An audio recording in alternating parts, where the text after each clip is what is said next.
ਵਾਹਿਗੁਰੂ ਸਾਹਿਬ ਜੀ। ਇੱਕ ਓੰਕਾਰ ਸਤਿਗੁਰ ਪ੍ਰਸਾਦ। ਸ੍ਰੀ ਨਾਨਕ ਅੰਗਦ ਗੁਰੂ ਅਮਰਦਾਸ ਪਦ ਬੰਦ। ਰਾਮਦਾਸ ਅਰਜਨ ਗੁਰੂ ਬਾਰ ਸ੍ਰੀ ਹਰਿ ਗੋਬਿੰਦ। ਹਰੀ ਰਾਏ ਹਰਿ ਕ੍ਰਿਸ਼ਨ ਗੁਰ ਤੇਗ ਬਹਾਦਰ ਚੰਦ। ਦਸਵੇਂ ਗੋਬਿੰਦ ਸਿੰਘ ਗੁਰੂ ਨਮੋ ਚਰਨ ਅਰਬਿੰਦ। ਜਿਸ ਮਹਿ ਅੰਮ੍ਰਿਤ ਗਿਆਨ ਹੈ ਮਾਣਕ ਭਗਤ ਵੈਰਾਗ। ਸ੍ਰੀ ਗੁਰੂ ਗ੍ਰੰਥ ਸਾਹਿਬ ਉद्धਤ ਬੰਦੋਂ ਕਰ ਅਨੁਰਾਗ। ਸ੍ਰੀ ਗੁਰ ਸ਼ਬਦ ਕਮਾਏ ਜਿਨ ਜੀਤੇ ਪੰਚ ਵਿਕਾਰ। ਤਿਨ ਸੰਤਨ ਕੋ ਬੰਦਨਾ ਸਿਰ ਚਰਨਨ ਪਰ ਧਾਰ। ਏਕੰਕਾਰਾ ਸਤਿਗੁਰੂ ਤਿਹ ਪ੍ਰਸਾਦ ਸਚ ਹੋਏ। ਵਾਹਿਗੁਰੂ ਜੀ ਕੀ ਫਤਿਹ। ਬਿਘਨ ਬਿਨਾਸਨ ਸੋਏ। ਵਾਹਿਗੁਰੂ ਜੀ ਕਾ ਖਾਲਸਾ ਵਾਹਿਗੁਰੂ ਜੀ ਕੀ ਫਤਿਹ। ਗਰੀਬ ਨਵਾਜ ਚਬਰ ਤਖਤ ਦੇ ਮਾਲਕ ਧੰਨ ਧੰਨ ਸ੍ਰੀ ਗੁਰੂ ਗ੍ਰੰਥ ਸਾਹਿਬ ਜੀ ਮਹਾਰਾਜ। ਸਤਿਗੁਰੂ ਜੀ ਦੀ ਕਿਰਪਾ ਬਖਸ਼ਿਸ਼ ਹੋਈ ਹੈ ਜੋ ਮਹਾਰਾਜ ਨੇ ਸ਼ਾਮ ਦੇ ਸਮੇਂ ਸਤਸੰਗ ਘੜੀਆਂ ਬਖਸ਼ੀਆਂ ਹਨ। ਆਓ ਜੋ ਲੜੀਵਾਰ ਇਤਿਹਾਸ ਦੀ ਕਥਾ ਚੱਲ ਰਹੀ ਹੈ, ਬਹੁਤ ਹੀ ਸਤਿਕਾਰਯੋਗ ਸ੍ਰੀਮਾਨ ਕਵੀ ਸੰਤ ਰੇਣ ਪ੍ਰੇਮ ਸਿੰਘ ਜੀ ਤਰੇਹਣ ਬੰਸ, ਜੋ ਕਿ ਜਿਨ੍ਹਾਂ 10 ਪਾਤਸ਼ਾਹੀਆਂ ਦਾ ਸੋਹਣਾ ਸੁੰਦਰ ਸੰਖੇਪ ਇਤਿਹਾਸ ਲਿਖਿਆ ਹੈ, ਸ੍ਰੀ ਗੁਰਪੁਰ ਪ੍ਰਕਾਸ਼ ਗ੍ਰੰਥ। ਆਪਾਂ ਲੜੀ ਤਹਿਤ ਦੂਜੇ ਪਾਤਸ਼ਾਹ ਧੰਨ ਸ੍ਰੀ ਗੁਰੂ ਅੰਗਦ ਦੇਵ ਜੀ ਮਹਾਰਾਜ ਗੁਰੂ ਸਾਹਿਬ ਦਾ ਜੀਵਨ ਪ੍ਰਸੰਗ ਸਰਵਣ ਕਰ ਰਹੇ ਹਾਂ। ਕੱਲ ਆਪਾਂ ਚੌਥੇ ਘਰ ਦਾ ਜੋ ਪ੍ਰਸੰਗ ਹੈ ਉਹ ਸਰਵਣ ਕੀਤਾ ਹੈ ਕਿ ਕਿਵੇਂ ਗੁਰਸਿੱਖ ਜਿਹੜੇ ਹਨ ਗੁਰੂ ਮਹਾਰਾਜ ਦੇ ਚਰਨਾਂ ਵਿੱਚ ਆਉਂਦੇ, ਜੋ ਸਰਬੱਤ ਦੇ ਭਲੇ ਦਾ ਉਪਦੇਸ਼ ਪ੍ਰਥਾਏ ਸਾਖੀ ਮਹਾਂਪੁਰਖ ਬੋਲਦੇ ਸਾਂਝੀ ਸਗਲ ਜਹਾਨੈ। ਮਹਾਰਾਜ ਜੋ ਉਪਦੇਸ਼ ਦਿੰਦੇ ਸਭ ਦੇ ਪ੍ਰਥਾਈ ਹੁੰਦਾ ਹੈ, ਭਾਵ ਕਿ ਇੱਕ ਨੂੰ ਕਿਸੇ ਨੂੰ ਪ੍ਰਥਾਈ ਰੱਖ ਕੇ ਬਚਨ ਕਹੇ ਹੁੰਦੇ ਸਭ ਲਈ ਹਨ। ਤੋ ਜੋ ਭਾਈ ਗੁੱਜਰ ਲੋਹਾਰ ਜਾਤੀ ਦਾ ਮਹਾਰਾਜ ਦੇ ਕੋਲ ਆਇਆ, ਉਹਨੂੰ ਸਤਿਗੁਰੂ ਪਾਤਸ਼ਾਹ ਮਹਾਰਾਜ ਨੇ ਉਪਦੇਸ਼ ਦਿੱਤਾ ਕਿ ਭਾਈ ਗੁਰਸਿੱਖ, ਕੋਈ ਗਰੀਬ ਹੈ ਉਹਦਾ ਕਾਰਜ ਤੂੰ ਕਰ ਦਿਆ ਕਰ, ਭਲੇ ਦੇ ਕਰਮ ਕਰਨੇ ਔਰ ਗੁਰਬਾਣੀ ਪੜ੍ਹਨੀ ਵਿਚਾਰਨੀ ਹੈ। ਫਿਰ ਭਾਈ ਧਿੰਗਾ ਆਇਆ ਹੈ ਜੋ ਨਾਈ ਪਰਿਵਾਰ ਵਿੱਚੋਂ ਸੀ, ਉਸ ਤੇ ਵੀ ਮਹਾਰਾਜ ਨੇ ਕਿਰਪਾ ਕੀਤੀ। ਉਹਨੂੰ ਵੀ ਬੇਅੰਤ ਬਖਸ਼ਿਸ਼ਾਂ ਗੁਰੂ ਸਾਹਿਬ ਨੇ ਉਪਦੇਸ਼ ਦਿੱਤਾ ਗੁਰਬਾਣੀ ਪੜ੍ਹਨੀ ਵਿਚਾਰਨ ਦਾ, ਕਿ ਦੇਖ ਭਾਈ ਭਗਤ ਸੈਣ ਜੀ ਹੋਏ ਐ, ਤੂੰ ਵੀ ਉਸੇ ਭਾਈਚਾਰੇ ਬਰਾਦਰੀ ਵਿੱਚੋਂ ਆਉਣਾ ਹੈ। ਉਹਨਾਂ ਨੇ ਪਰਮੇਸ਼ਰ ਦੀ ਬੰਦਗੀ ਕਰਕੇ ਵਾਹਿਗੁਰੂ ਨੂੰ ਪ੍ਰਸੰਨ ਕੀਤਾ ਹੈ। ਤੂੰ ਵੀ ਭਾਈ ਅਕਾਲ ਪੁਰਖ ਪਰਮੇਸ਼ਰ ਦੀ ਬੰਦਗੀ ਕਰਨੀ, ਸ਼ੁਭ ਕਿਰਤ ਕਰਨੀ ਹੈ। ਉਪਰੰਤ ਫਿਰ ਭਾਈ ਪਾਰੋ ਜੁਲਕਾ ਜੀ ਦਾ ਪ੍ਰਸੰਗ, ਜਿਸ ਤੇ ਮਹਾਰਾਜ ਨੇ ਬ੍ਰਹਮ ਗਿਆਨ ਦਾ ਉਪਦੇਸ਼ ਦਿੱਤਾ, ਜੋ ਸਾਰਾ ਕਿ ਜਿਹੜਾ ਤਨ ਹੈ, ਤਨ ਤੋਂ ਨਿਆਰਾ ਹੋ ਕਰਕੇ ਕਿਸ ਤਰ੍ਹਾਂ ਆਪਣੇ ਆਪ ਨੂੰ ਆਤਮ ਸਰੂਪ ਜਾਣਨਾ ਹੈ। ਜਿਸ ਨੇ ਪੁੱਛਿਆ ਸੀ ਮਹਾਰਾਜ ਪਰਮਹੰਸ ਕਿਹਨੂੰ ਕਹਿੰਦੇ ਐ, ਇਹ ਪਰਮਹੰਸ ਦੇ ਲੱਛਣ ਕੀ ਹਨ। ਇਹ ਸੁਣੇ ਤਾਂ ਬਹੁਤ ਨੇ ਕਿ ਆਹ ਫਲਾਣਾ ਸਾਧੂ ਪਰਮਹੰਸ ਹੈ। ਫਿਰ ਮਹਾਰਾਜ ਨੇ ਭਾਈ ਪਰਮਹੰਸ ਦੇ ਵੀ ਭਾਈ ਪਾਰੋ ਜੁਲਕਾ ਜੀ ਨੂੰ ਲੱਛਣ ਦੱਸੇ, ਤਾਂ ਭਾਈ ਪਾਰੋ ਜੁਲਕਾ ਜੀ ਨੇ ਉਸੇ ਤਰ੍ਹਾਂ ਕਮਾਈ ਕੀਤੀ ਤੇ ਪਰਮਹੰਸ ਦੀ ਪਦਵੀ ਜਿਹੜੀ ਆਤਮਿਕ ਤੌਰ ਤੇ ਉਹਨਾਂ ਪ੍ਰਾਪਤ ਕਰ ਲਈ। ਆਓ ਅੱਗੇ ਗੁਰੂ ਸਾਹਿਬ ਜੀ ਦੇ ਕੋਲ ਹੋਰ ਗੁਰਸਿੱਖ ਆਉਂਦੇ ਜੋ ਉਪਦੇਸ਼ ਦਿੱਤਾ ਮਹਾਰਾਜ ਨੇ। ਪੰਜਵੇਂ ਘਰ ਦਾ ਪ੍ਰਸੰਗ ਅੱਗੇ ਸਰਵਣ ਕਰੀਏ ਜੀ। ਸਤਨਾਮ ਸ੍ਰੀ ਵਾਹਿਗੁਰੂ ਸਾਹਿਬ ਜੀ। ਦੋਹਰਾ ਮੱਲੂ ਸ਼ਾਹੀ ਆਏ ਕਰ, ਸ੍ਰੀ ਅੰਗਦ ਕੇ ਪਾਸ। ਇੱਥੇ ਲਿਖਤ ਵਿੱਚ ਮੱਸੂ ਸ਼ਾਹੀ ਲਿਖਿਆ, ਪਰ ਉਹ ਸਿੱਖ ਦਾ ਨਾਮ ਸੀ ਮੱਲੂ ਸ਼ਾਹੀ। ਇੱਕ ਭਾਈ ਮੱਲੂ ਜੀ ਵੀ ਹੋਏ, ਇੱਕ ਭਾਈ ਮੱਲੂ ਸ਼ਾਹੀ ਹੋਇਆ, ਜੋ ਕਿ ਗੁਰੂ ਅੰਗਦ ਦੇਵ ਜੀ ਮਹਾਰਾਜ ਦੇ ਕੋਲ ਆ ਕਰਕੇ ਕਰ ਬੰਧਨ ਬੈਠਿਓ ਨਿਕਟ, ਬੇਨਤੀ ਕੀਨ ਪ੍ਰਕਾਸ਼। ਮਹਾਰਾਜ ਨੂੰ ਨਮਸਕਾਰ ਕਰਕੇ ਗੁਰੂ ਸਾਹਿਬ ਦੇ ਕੋਲ ਬੈਠ ਗਿਆ ਹੈ ਔਰ ਪ੍ਰਤੱਖ ਬੇਨਤੀ ਕੀਤੀ ਹੈ। ਚੌਪਈ ਸ੍ਰੀ ਗੁਰ ਮੈਂ ਕਾਰਨ ਕਲਿਆਣ।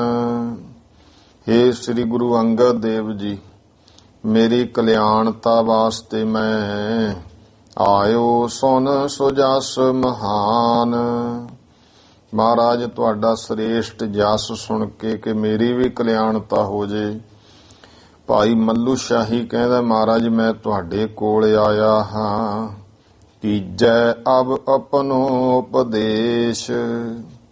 ਕਿਰਪਾ ਕਰਕੇ ਮਹਾਰਾਜ ਆਪਣਾ ਉਪਦੇਸ਼ ਬਖਸ਼ੋ ਜੀ, ਜਿਸ ਤੇ ਬਿਨ ਸੈ ਸਕਲ ਕਲੇਸ਼। ਜਿਹਦੇ ਨਾਲ ਮਹਾਰਾਜ ਜੀ ਆ ਜੀਵਨ ਦੇ ਜਿੰਨੇ ਵੀ ਕਲੇਸ਼ ਹਨ, ਦੁੱਖ ਹੈ, ਇਹ ਮਿਟ ਜਾਣ। ਇੱਕ ਬਾਹਰੀ ਕਲੇਸ਼ ਹੈ, ਇੱਕ ਗੁਰਮੁਖੋਂ ਅੰਦਰ ਵਿਕਾਰਾਂ ਦੇ ਨੇ, ਫਿਰ ਜੰਮਣ ਮਰਨ ਦਾ, ਇਹ ਸਾਰੇ ਕਲੇਸ਼ ਹੀ ਨੇ। ਤੇ ਇਹ ਮਹਾਰਾਜ ਬਿਨ ਸਜਾਣ ਸਭ ਕਰਤ ਚਾਕਰੀ ਮੁਗਲਨ ਕੇਰੀ। ਕਹਿਣ ਲੱਗਿਆ ਮਹਾਰਾਜ ਮੈਂ ਮੁਗਲਾਂ ਪਠਾਣਾਂ ਦੀ ਸਤਿਗੁਰੂ ਜੀ ਨੌਕਰੀ ਕਰਦਾ ਹਾਂ, ਘਰੋਂ ਜੀਵਕਾ ਤਹਾਂ ਕਨੇਰੀ। ਉਥੋਂ ਹੀ ਮੈਂ ਆਪਣੀ ਸਾਰੀ ਜਿਹੜੀ ਉਪਜੀਵਕਾ ਹੈ ਕਿਰਤ ਕਰਕੇ ਨੌਕਰੀ ਕਰਕੇ ਕਰਦਾ ਹਾਂ। ਹਾਲਤ ਪਲਤ ਮੁਖ ਉਜਲ ਰਹਿ। ਤੇ ਮਹਾਰਾਜ ਮਿਹਰ ਕਰੋ, ਹਲਤ ਪਲਤ ਲੋਕ ਔਰ ਪ੍ਰਲੋਕ ਦੇ ਵਿੱਚ ਮੇਰਾ ਜਿਹੜਾ ਮੁਖ ਹੈ ਉਜਲ ਰਹੇ। ਭਾਵ ਕੋਈ ਵੀ ਅਸ਼ੁਭ ਕਰਮ, ਮਾੜੇ ਕਰਮ ਦਾ ਦਾਗ ਨਾ ਰਹਿ ਜਾਵੇ। ਇਹ ਕਿਰਪਾ ਕਰੋ ਉਜਲਾ ਰਹੇ। ਆਸ ਕਰਨੀ ਕੋ ਮਮ ਚਿਤ ਚਹੈ। ਤੋ ਜਿਹਦੇ ਨਾਲ ਮੁਖ ਉਜਲ ਰਹਿੰਦਾ ਲੋਕ ਪ੍ਰਲੋਕ ਵਿੱਚ, ਐਸੀ ਕੋਈ ਕਰਨੀ ਜਿਹੜੀ ਹੈ ਉਹ ਕਰਨ ਨੂੰ ਹੀ ਮੇਰਾ ਜਿਹੜਾ ਚਿੱਤ ਹੈ ਉਹ ਮਹਾਰਾਜ ਜੀ ਚਾਹੁੰਦਾ ਹੈ। ਸੁਣ ਕਰ ਸ਼ਰਧਾ ਪਿਖ ਕਰ ਭਾਰੇ। ਇਹ ਸੁਣ ਕਰਕੇ ਫਿਰ ਉਹਦੀ ਵੱਡੀ ਸ਼ਰਧਾ ਜਿਹੜੀ ਹੈ ਵੇਖ ਕੇ ਸ੍ਰੀ ਅੰਗਦ ਗੁਰ ਬਾਕ ਉਚਾਰੇ। ਸ੍ਰੀ ਗੁਰੂ ਅੰਗਦ ਦੇਵ ਜੀ ਮਹਾਰਾਜ ਨੇ ਬਚਨ ਕਹੇ ਹਨ, ਭਾਈ ਮੱਲੂ ਹਿਰਦੇ ਵਿਚਾਰੋ। ਹੇ ਭਾਈ ਮੱਲੂ ਸ਼ਾਹੀ, ਆਪਣੇ ਹਿਰਦੇ ਵਿੱਚ ਇਸ ਗੱਲ ਨੂੰ ਵਿਚਾਰ ਲੈ, ਪ੍ਰਪੱਕ ਕਰ ਲੈ। ਦੇਹ ਅਨਿਤ ਸਦਾ ਨਿਰਧਾਰੋ। ਇਹ ਜਿਹੜੀ ਦੇਹੀ ਹੈ ਇਹ ਅਨਿਤ ਵਸਤੂ ਹੈ। ਨਿਤ ਭਾਵ ਜਿਹੜੀ ਹਮੇਸ਼ਾ, ਅਨਿਤ ਜੋ ਹਮੇਸ਼ਾ ਨਹੀਂ ਰਹਿਣ ਵਾਲੀ। ਇਹ ਮਿਥਿਆ ਹੈ, ਨਾਸ਼ਵੰਤ ਹੈ। ਸਦਾ ਨਿਰਧਾਰੋ, ਇਸ ਗੱਲ ਨੂੰ ਹਮੇਸ਼ਾ ਲਈ ਆਪਣੇ ਅੰਦਰ ਨਿਰਧਾਰਤ ਕਰ ਲੈ, ਪੱਕੇ ਤੌਰ ਤੇ ਜਾਣ ਲੈ। ਸੋ ਤੋ ਮ੍ਰਿਤਕ ਜਾਨ ਹੀ ਲੀਜੈ।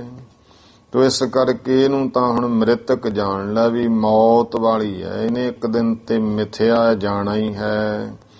ਇਸ ਹਿਤ ਚਿਤ ਨਹਿ ਸੰਸਾ ਕੀਜੈ, ਇਸ ਕਰਕੇ ਇਹਦਾ ਕੋਈ ਸੰਸਾ ਨਹੀਂ ਮਨ ਵਿੱਚ ਕਰਨਾ ਹੈ। ਆਤਮ ਸਦਾ ਸਾਚ ਹੀ ਜਾਨੋ, ਇਸ ਅੰਦਰ ਜੋ ਪਰਮੇਸ਼ਰ ਅੰਸ਼ ਆਤਮਾ ਹੈ, ਜੋ ਆਤਮਾ ਜਿਵੇਂ ਸਰੀਰ ਅੰਦਰ ਹੈ, ਆਤਮਾ ਸਰੀਰ ਤੋਂ ਬਾਹਰ ਵਿਰਾਟ ਰੂਪ ਪਰਮਾਤਮਾ, ਆਤਮ ਸਦਾ ਸਾਚ ਹੀ ਜਾਨੋ। ਇਸ ਕਰਕੇ ਪਰਮਾਤਮਾ ਦੀ ਅੰਸ਼ ਆਤਮਾ ਹੈ, ਉਸ ਨੂੰ ਸਦਾ ਸੱਚਾ ਜਾਣ ਲੈ। ਕਿਸ ਕੋ ਮਾਰਿਓ ਮਰੋ ਨਾ ਮਾਨੋ, ਇਹ ਜਾਣ ਲੈ ਕਿ ਜਿਹੜਾ ਆਤਮਾ ਹੈ ਨਾ, ਉਹ ਕਿਸੇ ਦਾ ਮਾਰਿਆ ਹੋਇਆ ਮਰਦਾ ਨਹੀਂ ਹੈ। ਪਾਵਕ ਦਾਹ ਕਰੈ ਨਹਿ ਤਿਸੈ, ਫਿਰ ਇਹ ਹੈ ਕਿ ਜਿਵੇਂ ਸਰੀਰ ਨੂੰ ਤਾਂ ਅੱਗ ਸਾੜ ਦਿੰਦੀ ਹੈ ਨਾ, ਪਾਵਕ ਦਾਹ ਕਰੈ ਨਹਿ ਤਿਸੈ, ਜੋ ਆਤਮਾ ਹੈ ਉਸ ਨੂੰ ਜਿਹੜੀ ਅੱਗ ਹੈ ਪਾਵਕ, ਉਹ ਲੱਕੜਾਂ ਵਿੱਚ ਜਲਾ ਨਹੀਂ ਸਕਦੀ, ਦਾਹ ਨਹੀਂ ਉਸ ਨੂੰ ਕਰ ਸਕਦੀ।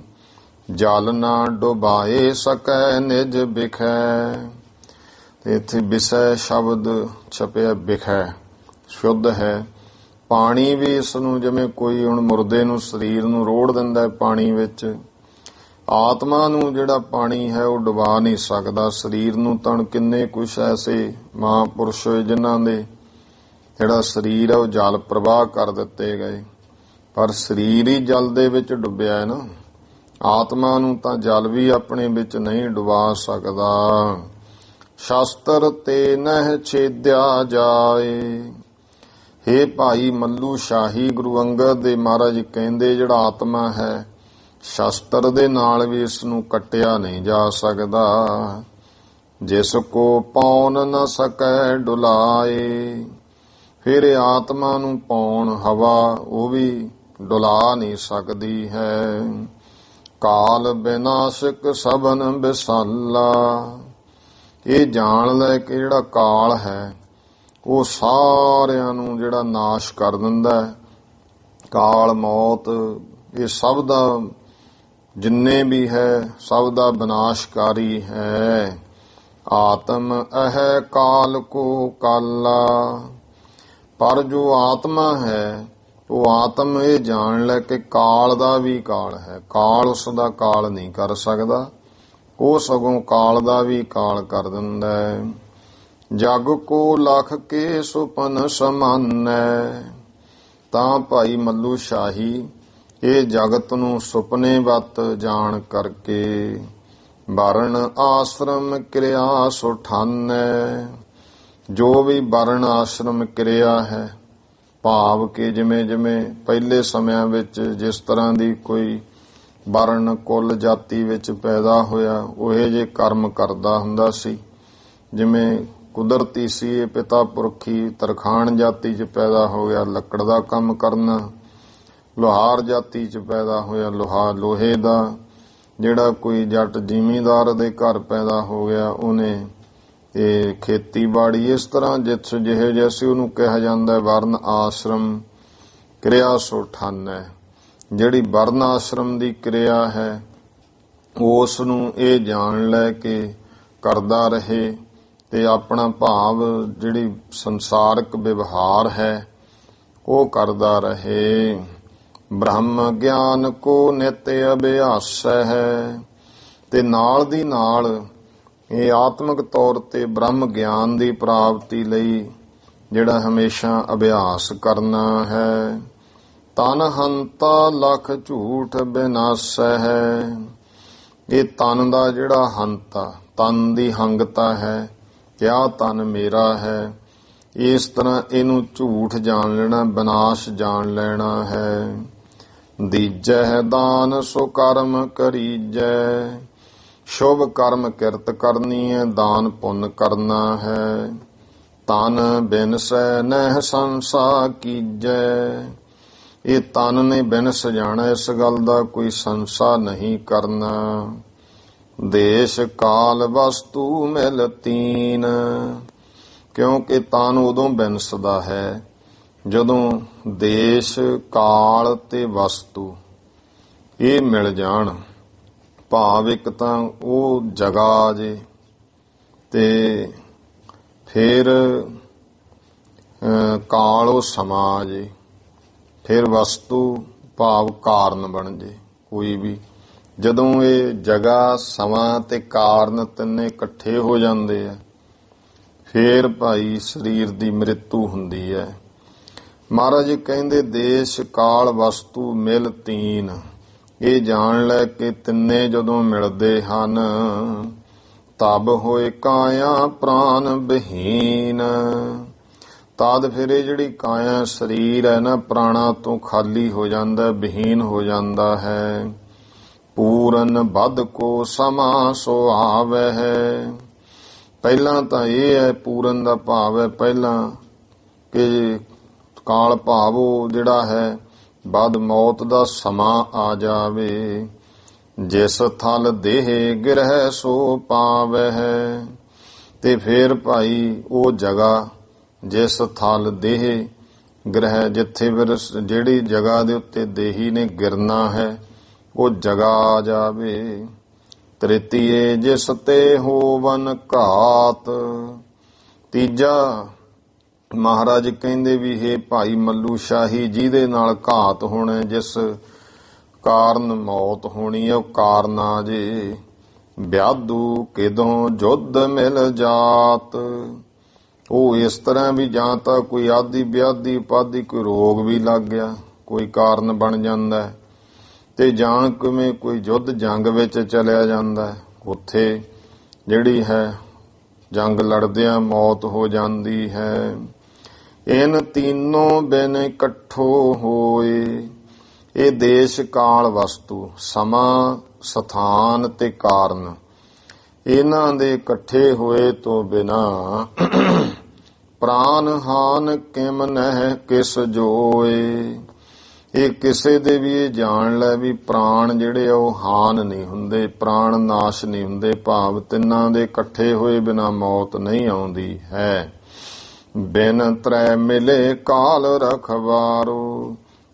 ਇਉਂ ਭਾਈ ਬਿਨਾ ਤਿੰਨਾਂ ਤੋਂ ਮਿਲਿਆ ਜਿਹੜਾ ਹੈ ਕਾਲ ਹੈ ਉਹ ਰਾਖਾ ਬਣ ਜਾਂਦਾ, ਫਿਰ ਸਮਾਂ ਹੀ ਰੱਖਦਾ ਹੈ। ਮਰਤ ਨਹੀਂ ਨੀਕੇ ਔਰ ਤਾਰੋ। ਤੇ ਉਹ ਫਿਰ ਚੰਗੀ ਤਰ੍ਹਾਂ ਮਰਦਾ ਨਹੀਂ। ਹਾਂ, ਇਹ ਤੂੰ ਚੰਗੀ ਤਰ੍ਹਾਂ ਪੱਕਾ ਜਾਣ ਲੈ ਕਿ ਮੌਤ ਨਹੀਂ ਹੁੰਦੀ ਜਿੰਨਾ ਸਮਾਂ ਤਿੰਨੇ ਮਿਲਦੇ ਨਹੀਂ। ਜੇ ਕਰ ਜੁੱਧ ਆਨ ਕਿਤ ਪਰੇ। ਹੇ ਮੱਲੂ ਸ਼ਾਹੀ ਭਾਈ, ਜੇ ਕਿਤੇ ਯੁੱਧ ਵਗੈਰਾ ਵੀ ਆ ਜਾਵੇ, ਜੰਗ ਯੁੱਧ ਹੋ ਜੇ, ਅਲਪ ਕੇ ਥੋੜੇ ਨਹੀਂ ਵਿਚਰੇ।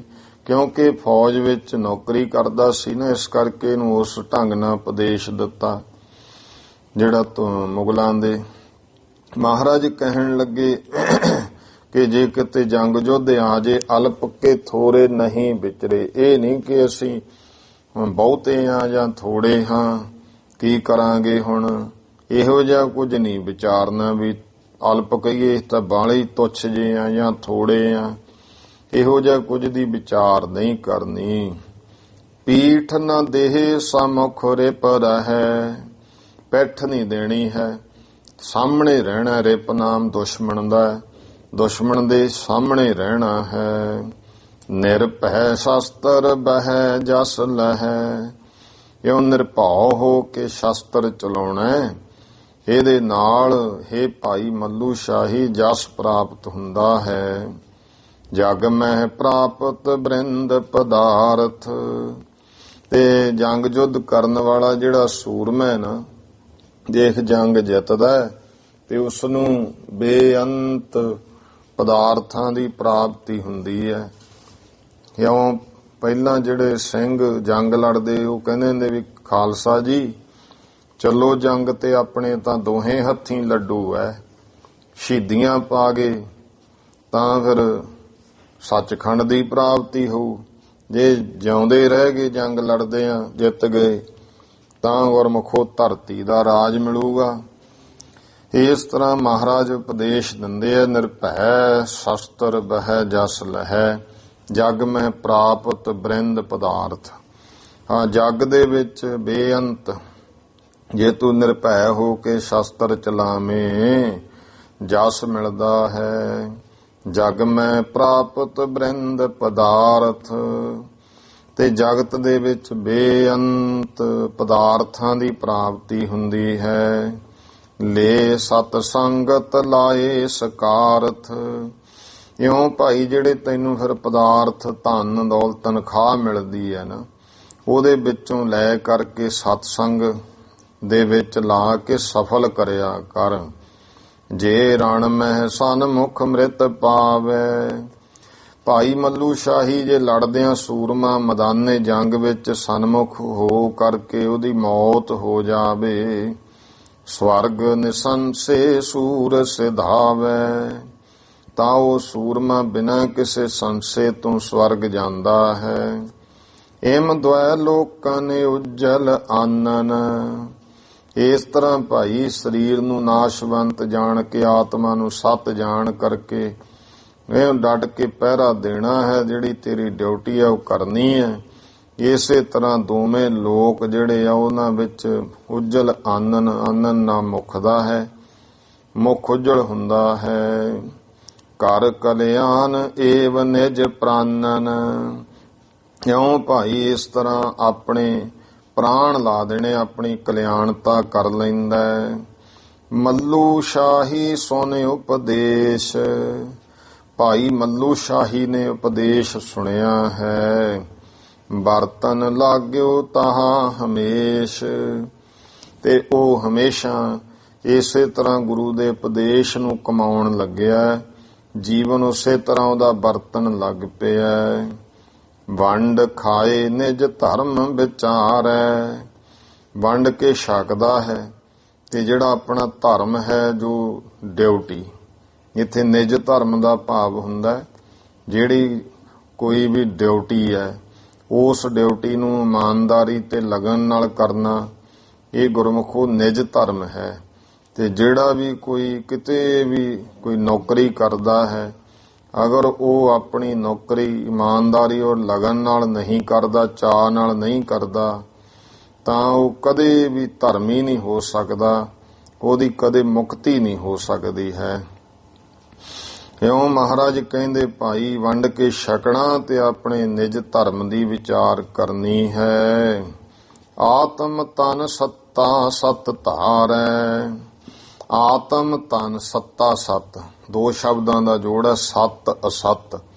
ਆਤਮਾ ਨੂੰ ਸਤ ਔਰ ਸਰੀਰ ਨੂੰ ਅਸਤ, ਮਿਥਿਆ ਜਾਣਨਾ ਹੈ। ਇੱਕ ਸਿੱਖ ਆਇਓ ਨਾਮ ਕਿਦਾਰੀ। ਇਹ ਤਾਂ ਸੀ ਮੱਲੂ ਸ਼ਾਹੀ ਨੂੰ ਉਪਦੇਸ਼। ਹੁਣ ਹੋਰ ਸਿੱਖ ਦੀ ਕਥਾ ਦੱਸਦੇ ਭਾਈ। ਇੱਕ ਭਾਈ ਕਿਦਾਰੀ ਨਾਮ ਦਾ ਸਿੱਖ ਆਇਆ ਹੈ। ਸਤਿਗੁਰ ਆਗੇ ਬਿਨੈ ਉਚਾਰੀ। ਉਸਨੇ ਸਤਿਗੁਰੂ ਜੀ ਦੇ ਅੱਗੇ ਬੇਨਤੀ ਕੀਤੀ। ਕਾਮ ਕ੍ਰੋਧ ਮਹਿ ਜਲ ਤੋ ਜਗਤ। ਕਿ ਹੇ ਮਹਾਰਾਜ ਜੀ, ਆ ਜਿਹੜਾ ਜਗਤ ਹੈ ਇਹ ਕਾਮ ਕ੍ਰੋਧ ਇਤਿਆਦਿਕ ਵਿਕਾਰਾਂ ਵਿੱਚ ਜਲ ਰਿਹਾ ਹੈ। ਮੋਹਿ ਉਬਾਰੋ ਕਰ ਨਿਜ ਭਗਤ। ਮਹਾਰਾਜ ਜੀ, ਮੈਨੂੰ ਆਪਣਾ ਸਿੱਖ, ਆਪਣਾ ਭਗਤ ਬਣਾ ਲਓ, ਕਿਰਪਾ ਕਰਕੇ ਮੈਨੂੰ ਤਾਰ ਦੇਵੋ ਇਸ ਜਲਦੇ ਬਲਦੇ ਸੰਸਾਰ ਤੋਂ। ਮਹਾਰਾਜ ਜੀ ਮੈਨੂੰ ਰੱਖ ਲਓ, ਜਿਵੇਂ ਗੁਰਬਾਣੀ ਵਿੱਚ ਬਚਨ ਆਉਂਦਾ, ਜਗਤ ਜਲੰਦਾ ਰੱਖ ਲੈ ਆਪਣੀ ਕਿਰਪਾ ਧਾਰ। ਜਿਤ ਦੁਆਰੈ ਉਭਰੈ ਤਿਤੈ ਲਿਹੋ ਉਬਾਰ। ਜਿਵੇਂ ਮਹਾਰਾਜ ਬਚਾ ਹੁੰਦਾ, ਸਾਨੂੰ ਬਚਾ ਲਓ। ਆ ਜਲਦੇ ਬਲਦੇ ਸੰਸਾਰ ਤੋਂ ਮਹਾਰਾਜ ਜੀ ਹੱਥ ਦੇ ਕੇ ਰੱਖ ਲਓ। ਮੋਹੇ ਉਬਾਰੋ ਕਰ ਨਿਜ ਭਗਤ। ਆਪਣਾ ਨਿਜ ਭਗਤ ਬਣਾ ਕਰਕੇ ਮੈਨੂੰ ਉਬਾਰ ਲਓ, ਬਚਾ ਲਓ ਜੀ। ਤਰਾਸ ਪਾਏ ਲਈ ਓਟ ਤੁਹਾਰੀ। ਤਰਾਸ ਪਾਏ ਲਈ ਓਟ ਤਿਹਾਰੀ। ਮਹਾਰਾਜ, ਮੈਂ ਤੇ ਸੰਸਾਰ ਜਲਦਾ ਵਲਦਾ ਵੇਖ ਕੇ ਡਰਦਿਆਂ ਤੁਹਾਡੀ ਓਟ ਲਈ ਹੈ। ਸ਼ਰਨ ਪਰਿਓ ਦੇਹੋ ਆਸਰ ਭਾਰੀ। ਤੇ ਮਹਾਰਾਜ ਮੈਂ ਤੁਹਾਡੀ ਸ਼ਰਨ ਪੈ ਗਿਆ ਹਾਂ। ਭਾਈ ਕਿਦਾਰੀ ਜੀ ਕਹਿੰਦੇ, ਕਿਰਪਾ ਕਰਕੇ ਮੈਨੂੰ ਆਪਣਾ ਮਹਾਨ ਵੱਡਾ ਆਸਰਾ ਦੇਵੋ ਜੀ। ਸੁਨ ਕੈ ਸ੍ਰੀ ਅੰਗਦ ਤਿਸ ਕਹਿਓ। ਇਹ ਸੁਣ ਕਰਕੇ ਸ੍ਰੀ ਗੁਰੂ ਅੰਗਦ ਦੇਵ ਜੀ ਮਹਾਰਾਜ ਉਸ ਭਾਈ ਕਿਦਾਰੀ ਨੂੰ ਕਹਿੰਦੇ ਹਨ, ਸਕਲ ਵਿਕਾਰਨ ਤੇ ਜਗ ਦਹਿਓ। ਵੀ ਹਾਂ ਭਾਈ, ਸਾਰੇ ਵਿਕਾਰਾਂ ਦੇ ਨਾਲ ਜਿਹੜਾ ਜਗਤ ਹੈ ਇਹ ਦਹਿਆ ਹੋਇਆ, ਵਿਕਾਰ ਇਹਨੂੰ ਸਾੜ ਰਹੇ ਹਨ। ਜਿਮ ਦੌ ਲੱਗੈ ਮਹਾਬਾ ਸਭ ਬਨ ਕੋ। ਜਿਵੇਂ ਦੌ ਦਾ ਭਾਵ ਹੈ ਡਬ, ਦੌ ਦਾਵਾ ਅਗਨੀ। ਮਹਾਰਾਜ ਕਹਿੰਦੇ ਭਾਈ ਕਿਦਾਰੀ, ਜਿਵੇਂ ਕੋਈ ਜੰਗਲ ਹੋਵੇ ਵੱਡਾ ਤੇ ਉਸ ਨੂੰ ਇਹ ਦਾਵਾ ਅਗਨੀ ਹੁੰਦੀ ਹੈ, ਹਵਾ ਆਉਂਦੀ ਹੈ, ਬਾਂਸ ਖਹਿ ਜਾਂਦੇ ਨੇ, ਖਹਿ ਕੇ ਅੱਗ ਲਾ ਦਿੰਦੇ ਆ, ਆਪ ਵੀ ਮੱਚਦੇ ਆ, ਨਾਲ ਸਭ ਨੂੰ ਮਚਾਉਂਦੇ ਆ। ਇਸ ਤਰ੍ਹਾਂ ਜਿਹੜਾ ਈਰਖਾਬਾਦੀ ਹੁੰਦਾ ਬਾਂਸ ਵਰਗਾ ਹੁੰਦਾ ਹੈ, ਤੇ ਉਹ ਤਾਂ ਆਪ ਵੀ ਅੱਗ 'ਚ ਸੜਦਾ ਹੈ ਤੇ ਹੋਰਾਂ ਨੂੰ ਵੀ, ਜਿਨ੍ਹਾਂ ਨੂੰ ਕੋਈ ਨਾ ਕੋਈ ਐਵੇਂ ਵਾਧੂ ਘਾਟੂ ਨਿੰਦਿਆ ਸੁਣਾਉਣੀ ਹੈ ਕਿਸੇ ਦੀ ਈਰਖਾ 'ਚ, ਉਹਨਾਂ ਨੂੰ ਵੀ ਸਾੜਦਾ ਹੈ। ਇਹਨੂੰ ਫਿਰ ਦਾਵਾ ਅਗਨ ਕਹਿੰਦੇ ਹਨ। ਤੇ ਕਹਿੰਦੇ ਮਹਾਰਾਜ ਕਹਿੰਦੇ ਜਿਵੇਂ ਜਿਮ ਦੌ ਲੱਗੈ ਮਹਾ ਸਭ ਬਨ ਕੋ। ਜਿਵੇਂ ਬਹੁਤ ਸਾਰੀ ਜਿਹੜੀ ਹੈ ਅੱਗ ਜੰਗਲ ਵਿੱਚ ਲੱਗ ਜਾਂਦੀ ਹੈ, ਡਾਵਾ ਅਗਨ। ਫਾਂਦ ਜਾਏ ਮ੍ਰਿਗ ਕਰ ਬਲ ਤਨ ਕੋ। ਤੇ ਜਦੋਂ ਅੱਗ ਲੱਗਦੀ ਹੈ ਮਹਾਰਾਜ ਕਹਿੰਦੇ ਫਿਰ ਜਿਹੜੇ ਮ੍ਰਿਗ ਹਨ ਫਾਂਦ ਜਾਏ, ਉਹ ਛਾਲਾਂ ਮਾਰ ਜਾਂਦੇ ਐ ਆਪਣੇ ਸਰੀਰਕ ਬਲ ਕਰਕੇ, ਆਪਣੇ ਤਨ ਨੂੰ ਬਚਾਉਂਦੇ ਹਨ। ਮਹਾ ਤਪਤ ਤੇ ਸਲਤਾ ਮਾਹੀ। ਜੰਗਲਾਂ ਦੇ ਵਿੱਚ ਦੀ ਪਹਿਲਾਂ ਜਿਵੇਂ ਨਦੀਆਂ ਵੀ ਚੱਲਦੀਆਂ ਹੁੰਦੀਆਂ ਸੀ, ਜੰਗਲ ਵਿੱਚੋਂ ਭੱਜ ਕੇ ਉਸ ਮਹਾ ਤਪਸ਼ ਤੋਂ ਬਚਣ ਦੇ ਵਾਸਤੇ ਸਲਤਾ ਤੇ ਸਲਤਾ ਮਾਹੀ, ਉਹ ਨਦੀ ਦੇ ਵਿੱਚ ਜਾਏ ਪ੍ਰਵੇਸ਼ੈ ਸੁਖ ਬਹੁ ਪਾਹੀ। ਮ੍ਰਿਗ ਇਤਿਆਦਿਕ ਫਿਰ ਜਾ ਕੇ ਨਦੀ ਛਾਲਾਂ ਮਾਰਦੇ, ਉਹਦੇ ਚ ਪ੍ਰਵੇਸ਼ ਹੋ ਜਾਂਦੇ ਐ ਤੇ ਅੱਗ ਤੋਂ ਤਪਸ਼ ਤੋਂ ਬਚ ਜਾਂਦੇ ਆ, ਸੁਖ ਪਾਉਂਦੇ ਹਨ। ਤਿਮ ਜਗ ਜਲਤ ਦੇਖ ਕਰ ਤਿਆਗੇ। ਇਸੇ ਤਰ੍ਹਾਂ ਹੀ ਜਗਤ ਨੂੰ ਵਿਕਾਰਾਂ ਵਿੱਚ ਜਲਦਾ ਹੋਇਆ ਦੇਖ ਕਰਕੇ ਇਧਰੋਂ ਸੁਰਤੀ ਹਟਾ ਕਰ ਮਿਲ ਸਤ ਸੰਗਤ ਸੇਵਾ ਲਾਗੇ।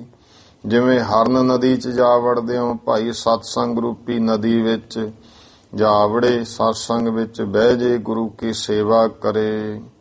ਸਕਲ ਵਿਕਾਰ ਨਿਤਾ ਪ੍ਰਤ ਨਾਸੇ। ਤੇ ਉਹ ਸਾਰੇ ਵਿਕਾਰ ਜਿਹੜੇ ਹਨ ਫਿਰ ਨਿਤਾ ਪ੍ਰਤੀ ਉਹ ਸਾਰੇ ਨਸ ਜਾਂਦੇ ਨੇ। ਸੀਤਲਤਾ ਗੁਰ ਸ਼ਬਦ ਪ੍ਰਕਾਸ਼ੇ। ਸਤਸੰਗ ਕਰਦਿਆਂ ਭਾਈ ਗੁਰੂ ਦੇ ਸ਼ਬਦ ਦਾ ਅੰਦਰ ਪ੍ਰਕਾਸ਼ ਹੋ ਜਾਂਦਾ, ਨਾਮ ਦੀ ਠੰਡਕ ਪੈ ਜਾਂਦੀ ਹੈ। ਗੁਰਬਾਣੀ ਕੋ ਕਰਤ ਵਿਚਾਰਨ। ਗੁਰੂ ਮਹਾਰਾਜ ਦੀ ਬਾਣੀ ਦੀ ਵਿਚਾਰ ਕਰਨੀ। ਗਿਆਨਸ਼ੀਲ ਲਹਿ ਮੋਹ ਨਿਵਾਰਨ। ਸਤਿਗੁਰੂ ਤੋਂ ਗਿਆਨ ਦੀ ਪ੍ਰਾਪਤੀ ਕਰਨੀ, ਸ਼ੀਲ ਜਿਹੜੀ ਠੰਡਕਤਾ ਸ਼ਾਂਤੀ ਲੈ ਕਰਕੇ ਮੋਹ ਦਾ ਨਿਵਾਰਨ ਕਰਨਾ ਹੈ। ਸੁਨ ਕਰ ਗੁਰ ਉਪਦੇਸ਼ ਕਿਦਾਰੀ। ਇਹ ਭਾਈ ਉਪਦੇਸ਼ ਸੁਣ ਕਰਕੇ ਜੋ ਭਾਈ ਕਿਦਾਰੀ ਜੀ ਸਨ, ਦ੍ਰਿੜ ਕੀਨਸ ਔਰ ਬਹੁ ਨਿਰਧਾਰੀ। ਆਪਣੇ ਹਿਰਦੇ ਵਿੱਚ ਇਹ ਉਪਦੇਸ਼ ਨੂੰ ਦ੍ਰਿੜ ਕਰ ਲਿਆ, ਬਹੁ ਨਿਰਧਾਰੀ ਪੂਰਾ ਪ੍ਰਪੱਕ ਕਰ ਲਿਆ ਹੈ। ਦੀਪਾ ਅਪਰ ਨਾਰਾਇਣ ਦਾਸ। ਫਿਰ ਹੋਰ ਗੁਰਸਿੱਖਾਂ ਦਾ ਹੁਣ ਪ੍ਰਸੰਗ ਦੱਸਦੇ ਐ। ਇੱਕ ਭਾਈ ਦੀਪਾ ਜੀ ਹੈ, ਇੱਕ ਭਾਈ ਨਾਰਾਇਣ ਦਾਸ ਹੈ। ਬੂਲੇ ਸਹਿਤ ਆਏ ਗੁਰ ਪਾਸ। ਇੱਕ ਭਾਈ ਬੂਲਾ ਜੀ ਹੈ। ਇਉਂ ਤਿੰਨੇ ਇਕੱਠੇ ਹੋ ਕੇ ਸਤਿਗੁਰੂ ਦੇ ਕੋਲ ਪਹੁੰਚੇ ਨੇ। ਬੰਦਨ ਕਰ ਭਾਖੀ ਅਰਦਾਸ। ਨਮਸਕਾਰ ਕੀਤੀ ਤੇ ਮਹਾਰਾਜ ਅੱਗੇ ਬੇਨਤੀ ਕਰਦੇ ਹਨ, ਜਨਮ ਮਰਨ ਦੁੱਖ ਦੇਹੁ ਬਿਨਾਸ਼। ਮਹਾਰਾਜ ਜੀ, ਜਨਮ ਮਰਨ ਵੱਡਾ ਦੁੱਖ ਹੈ, ਇਹਦਾ ਵਿਨਾਸ਼ ਕਰ ਦੇਵੋ। ਸ੍ਰੀ ਅੰਗਦ ਉਪਦੇਸ਼ ਬਤਾਇਓ। ਸ੍ਰੀ ਗੁਰੂ ਅੰਗਦ ਦੇਵ ਜੀ ਮਹਾਰਾਜ ਨੇ ਉਪਦੇਸ਼ ਕਿਹਾ, ਕਰੋ ਭਗਤ ਜੇ ਇਮ ਔਰ ਭਾਇਓ। ਭਾਈ ਜੇ ਤੁਹਾਡੇ ਹਿਰਦੇ ਵਿੱਚ ਇਹ ਗੱਲ ਆ ਗਈ ਹੈ ਜਨਮ ਮਰਨ ਦੁੱਖ ਹੈ ਤੇ ਇਹਦਾ ਨਾਸ਼ ਕਰੀਏ, ਤਾਂ ਫਿਰ ਇਉਂ ਕਰੋ ਪਰਮੇਸ਼ਰ ਦੀ ਭਗਤੀ ਕਰੋ। ਕਹਿਣ ਲੱਗੇ ਹਮ ਭਗਤ ਨ ਜਾਣੈ ਹੈ। ਮੈਂ ਕਹਿਣ ਲੱਗੀ ਵੀ ਮਹਾਰਾਜ ਅਸੀਂ ਭਗਤੀ ਜਾਣਦੇ, ਜਿਵੇਂ ਆਮ ਤਾਂ ਪਹਿਲਾਂ ਤਾਂ ਮਹਾਰਾਜ ਜੀ ਆਮ ਇਹੀ ਉਪਦੇਸ਼ ਦਿੱਤਾ ਵੀ ਬਰਾਗੀ ਬਣੋ ਜਾਂ ਜੋਗੀ ਬਣੋ ਜਾਂ ਗਿਆਨਵਾਨ ਬਣ ਜਾਓ। ਵੀ ਮਹਾਰਾਜ ਤੁਸੀਂ ਭਗਤੀ ਦੀ ਗੱਲ ਨਾਲ ਕੀਤੀ ਹੈ, ਅਸੀਂ ਭਗਤੀ ਬਾਰੇ ਨਹੀਂ ਜਾਣਦੇ, ਇਹਦਾ ਸਰੂਪ ਕੀ ਹੈ। ਕਿਮ ਸਰੂਪ ਕੈਸੇ ਕਰ ਠੰਨ ਹੈ, ਤੇ ਕੀ ਇਹਦਾ ਸਰੂਪ ਹੈ ਭਗਤੀ ਦਾ, ਤੇ ਕਿਸ ਤਰ੍ਹਾਂ ਭਗਤੀ ਕਰੀਏ। ਸ੍ਰੀ ਗੁਰ ਵਰਣਨ ਕੀਨ ਸਿਖਾਈ। ਇਉਂ ਗੁਰੂ ਸਾਹਿਬ ਨੇ ਫਿਰ ਇਹ ਸਿੱਖਿਆ ਵਰਣਨ ਕੀਤੀ, ਕਹਿਣਾ ਕੀਤੀ। ਬ੍ਰਹਮ ਸਬਲ ਮਾਇਆ ਜਗ ਜਾਈ, ਕਿ ਜੋ ਬ੍ਰਹਮ ਹੈ ਪਰਮੇਸ਼ਰ, ਉਹਨੇ ਸਹਿਤ ਬਲ ਦੇ ਮਾਇਆ ਜਿਹੜੀ ਹੈ ਉਹ ਜਗਤ ਵਿੱਚ ਪੈਦਾ ਕੀਤੀ। ਪਰਮਾਤਮਾ ਨੇ ਮਾਇਆ ਉਪਾਈ ਪਹਿਲਾਂ, ਹੁਕਮ ਪਰਮੇਸ਼ਰ ਕੋ ਤਿਨ ਪਾਇਓ। ਇਹ ਖੇਡ ਰਚਤੀ ਜਗਤ ਦੀ ਉਸ ਮਾਇਆ ਨੇ, ਵਾਹਿਗੁਰੂ ਜੀ ਦਾ ਹੁਕਮ ਪਾ ਕਰ ਆਪਣੇ ਮੈਂ ਸਭ ਜਗ ਭਰਮਾਇਓ। ਇਹ ਮਾਇਆ ਨੇ ਸਾਰੇ ਜਗਤ ਨੂੰ ਆਪਣੇ ਵਿੱਚ ਭਰਮਾ ਲਿਆ ਹੈ। ਬਹੁਰ ਪ੍ਰਭੂ ਨੇ ਚਤਰ ਉਪਾਏ। ਫਿਰ ਪਰਮੇਸ਼ਰ ਨੇ ਇਹ ਤੋਂ ਬਚਣ ਵਾਸਤੇ ਵੀ ਮਾਇਆ ਤੋਂ ਬਚਣਾ ਕਿਵੇਂ, ਚਾਰ ਉਪਾਅ ਵੀ ਦੱਸਤੇ। ਹੁਣ ਕਈ ਵੇਲੇ ਸ਼ੰਕਾ ਆ ਜਾਂਦਾ ਹੈ ਵੀ ਨਾਲੇ ਤਾਂ ਪਰਮੇਸ਼ਰ ਨੇ ਉਪਾਅ ਦੱਸੇ ਕਿਵੇਂ ਤਰਨਾ ਮਾਇਆ ਤੋਂ, ਨਾਲੇ ਮਾਇਆ ਵੀ ਉਹਨੇ ਪੈਦਾ ਕੀਤੀ। ਜੇ ਤਾਂ ਉਹ ਤੋਂ ਬਚਣ ਦਾ ਹੀ ਉਪਦੇਸ਼ ਦੇਣਾ ਸੀ, ਉਹਨੂੰ ਪੈਦਾ ਹੀ ਕਿਉਂ ਕੀਤਾ। ਕਿਉਂਕਿ ਪਰਮੇਸ਼ਰ ਦੇ ਜਿਹੜੇ ਇਹ ਜਗਤ ਹੈ ਉਹਦੀ ਇਹ ਖੇਡ ਹੈ। ਹੁਣ ਖੇਡ ਦੇ ਵਿੱਚ ਸਾਰਾ ਕੁਝ ਹੀ ਹੁੰਦਾ ਨਾ, ਤੇ ਉਹ ਸਾਰਾ ਉਵੇਂ ਹੀ ਉਹ ਬਣਾਉਣਾ ਪੈਂਦਾ ਹੈ। ਸਾਰੀਆਂ ਕਈ ਵਾਰ ਇਸ ਤਰ੍ਹਾਂ ਦੀਆਂ ਖੇਡਾਂ ਹੁੰਦੀਆਂ ਵੀ ਭਾਈ ਤੂੰ ਆਹ ਮੰਜ਼ਲ ਤੇ ਜਾਣਾ, ਵਿੱਚ ਕੋਈ ਨਾ ਕੋਈ ਔਖੀਆਂ ਉਹ ਚੀਜ਼ਾਂ ਸਾਰਾ ਕੁਝ ਹੁੰਦਾ। ਬਹੁਤ ਇਹੋ ਜਿਹੀਆਂ ਖੇਡਾਂ ਨੇ ਜਿੱਥੋਂ ਕਿਤੋਂ ਕਿਵੇਂ ਲੰਘਣਾ, ਕਿਤੇ ਕਿਵੇਂ, ਕਿਤੇ ਟੱਪ ਕੇ, ਕਿਤੇ ਲਮਕ ਕੇ, ਇਹੋ ਜਿਹੀਆਂ ਖੇਡਾਂ। ਜਾਂ ਘੋੜ ਸਵਾਰਾਂ ਦੀਆਂ ਖੇਡਾਂ ਹੁੰਦੀਆਂ, ਉਹ ਮੂਹਰੇ ਰੁਕਾਵਟਾਂ ਜਿਹੀਆਂ ਲਾਉਂਦੇ ਆ ਵੀ ਇੱਥੋਂ ਛਾਲ ਮਰਵਾਉਣੀ ਹੈ, ਤੇ ਉਹ ਹੁਣ ਹੈ ਤਾਂ ਖੇਡ ਦੇ ਵਿੱਚ ਹੈ। ਹੁਣ ਉੱਥੇ ਕੋਈ ਕਹੇ ਵੀ ਉਧਰਲੇ ਪਾਸੇ ਜਾਣਾ, ਵਿੱਚ ਆ ਰੁਕਾਵਟਾਂ ਕਿਉਂ ਨੇ ਭਾਈ, ਖੇਡ ਫਿਰ ਕਿਵੇਂ ਹੋਊਗੀ। ਇਹ ਜਗ ਰਚਨਾ ਪਰਮੇਸ਼ਰ ਦੀ ਖੇਡ ਹੈ। ਉਹਨੇ ਮਾਇਆ ਵੀ ਪੈਦਾ ਕਰਤੀ, ਜੀਵ ਨੂੰ ਕਹਿਤਾ ਹੁਣ ਤੂੰ ਇਹ ਤੋਂ ਬਚਣਾ। ਪਰਮੇਸ਼ਰ ਨੇ ਗੁਰਮੁਖੋ ਅਖਾੜਾ ਬਣਾਤਾ ਤੇ 5 ਛੜ ਤੇ ਪਹਿਲਵਾਨ, ਇਹ ਵਿਕਾਰ ਰੂਪੀ, ਤੇ ਨਾਲ ਇਧਰੋਂ ਥਾਪੀ ਦੇਤੀ, ਚੱਲ ਭਾਈ ਨਾ ਵਿਕਾਰਾਂ ਨਾ ਘੁਲ ਤੇ ਤੂੰ ਬਚ ਕੇ ਦਿਖਾ। ਬਚ ਗਿਆ। ਹੁਣ ਜਿਹੜਾ ਖੇਡ ਵਿੱਚ ਫਿਰ ਜਿੱਤ ਜਾਂਦਾ ਉਹਨੂੰ ਫਿਰ ਇਨਾਮ ਮਿਲਦਾ। ਇਸ ਤਰ੍ਹਾਂ ਪਰਮੇਸ਼ਰ ਨੇ ਕਿਹਾ ਹੇ ਜੀਵ, ਆ ਜਗਤ ਰੂਪੀ ਖੇਡ 'ਚ ਤੈਨੂੰ ਭੇਜਤਾ।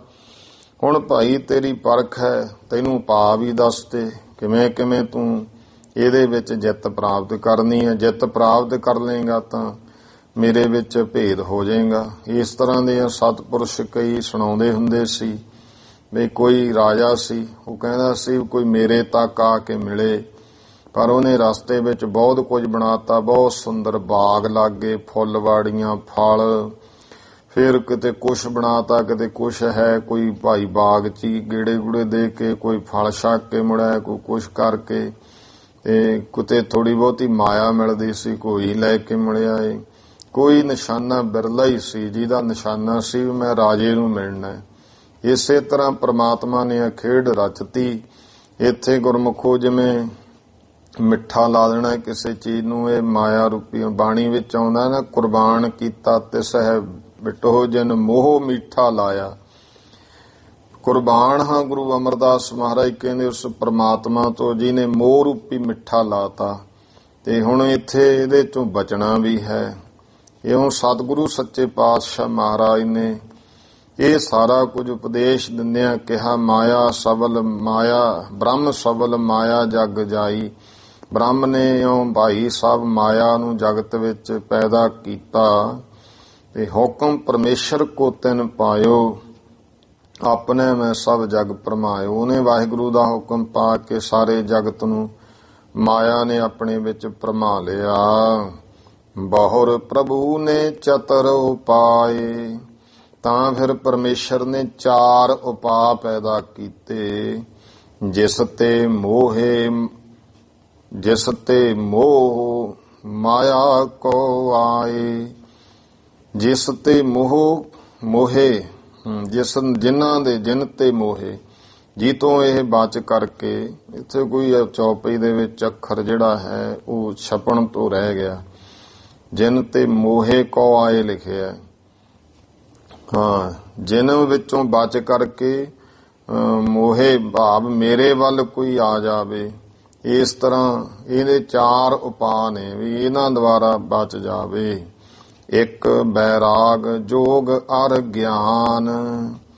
ਮਹਾਰਾਜ ਕਹਿੰਦੇ ਇੱਕ ਉਪਾਅ ਬਰਾਗ ਪੈਦਾ ਕਰਤਾ, ਇੱਕ ਜੋਗ, ਇੱਕ ਗਿਆਨ। ਚੌਥੀ ਉਪਜੀ ਭਗਤ ਮਹਾਨ ਤੇ ਚੌਥੀ ਮਹਾਨ ਭਗਤੀ। ਇਹ ਉਪਾਅ ਪੈਦਾ ਕਰਤਾ 4 ਹਨ। ਗਿਆਨ ਵਰਾਗ ਜੋਗ ਸ਼ੁਭ 3। ਇਹ ਵੀ ਜਾਣ ਲੈ ਕਿ ਗਿਆਨ ਵਰਾਗ ਤੇ ਜੋਗ ਇਹ ਤਿੰਨੇ ਸ਼ੁਭ ਹਨ। ਪੁਰਖ ਰੂਪ ਇਨ ਕੋ ਮਨ ਚੀਨ। ਪਰ ਇਹ ਜਾਣ ਲੈ ਕਿ ਪੁਲਿੰਗ ਰੂਪ ਨੇ। ਇਹਨਾਂ ਨੂੰ ਪੁਰਖ ਰੂਪ ਜਾਣ ਲੈ ਮਨ ਵਿੱਚ। ਗਿਆਨ ਵਰਾਗ ਜੋਗ ਇਹ ਪੁਲਿੰਗ ਹੈ, ਪੁਲਿੰਗ ਸ਼ਬਦ ਨੇ। ਇਹਨਾਂ ਨੂੰ ਪੁਰਖ ਰੂਪ ਜਾਣ ਲੈ। ਮਾਇਆ ਲੈ ਇਨ ਕੋ ਭਰਮਾਏ। ਤੇ ਜਿਹੜੀ ਮਾਇਆ ਹੈ ਉਹ ਇਸਤਰੀ ਲਿੰਗ ਰੂਪ ਹੈ। ਇਸ ਕਰਕੇ ਮਾਇਆ ਜਿਹੜੀ ਹੈ ਉਹ ਇਹਨਾਂ ਨੂੰ ਭਰਮਾ ਲੈਂਦੀ ਹੈ। ਵੱਡੇ ਯਤਨ ਤੇ ਉਪਜਿਓ, ਵੱਡੇ ਯਤਨ ਤੇ ਉਪਜਿਓ ਜਾਏ। ਇਉਂ ਵੱਡੇ ਯਤਨ ਦੇ ਨਾਲ ਉਪਜਿਓ ਦੀ ਜਗ੍ਹਾ ਤੇ ਇੱਥੇ ਹੈ ਕਿ ਉਭਰਿਓ ਜਾਏ ਸ਼ਬਦ ਠੀਕ ਹੈ। ਵੱਡੇ ਯਤਨ ਨਾਲ ਇਹਨਾਂ ਕੋਈ ਬਹੁਤ ਜ਼ਿਆਦਾ ਵੱਡਾ ਯਤਨ ਕਰੇ ਤਾਂ ਕੋਈ ਬਚ ਸਕਦਾ ਹੈ। ਨਹੀਂ ਤਾਂ ਭਾਈ ਗਿਆਨਵਾਨ ਵੱਡੇ ਵੱਡੇ ਗਿਆਨੀਆਂ ਨੂੰ ਵੀ ਮਾਇਆ ਪ੍ਰਭਾ ਲੈਂਦੀ ਹੈ।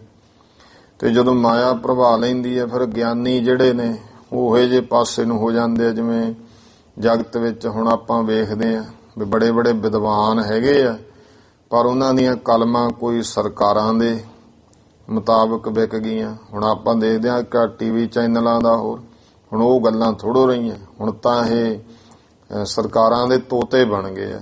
ਜਿਵੇਂ ਉਹ ਬੁਲਾਉਂਦੇ ਉਵੇਂ ਬੋਲੀ ਜਾਂਦੇ। ਉਹੀ ਜਿਹੀਆਂ ਅਖਬਾਰਾਂ ਹੋ ਗਈਆਂ ਇਹ ਵੱਖ-ਵੱਖ। ਇਸ ਤਰ੍ਹਾਂ ਫਿਰ ਬਰਾਗੀ ਆ ਜਿਹੜੇ ਵੱਡੇ ਵੱਡੇ ਉਹ ਵੀ ਮਾਇਆ ਨੇ ਭਰਮਾ ਲਏ। ਘਰ ਛੱਡਿਆ ਤੇ ਦੇਖੋ ਭਰਥਰੀ ਸੀ ਰਾਜ ਛੱਡ ਕੇ ਤੇ ਤੁਰਿਆ ਜਾਂਦਾ। ਚੰਦ ਦੀ ਚਾਨਣੀ ਸੀ। ਬਰਾਗੀ ਤਾਂ ਹੋਇਆ ਤੇ ਉੱਥੇ ਪਾਨ ਖਾ ਕੇ ਕਿਸੇ ਦਾ ਥੁੱਕਿਆ ਪਿਆ ਸੀ ਤੇ ਉਹ ਮਨ ਬੇਈਮਾਨ ਜਿਹਾ ਹੋਇਆ।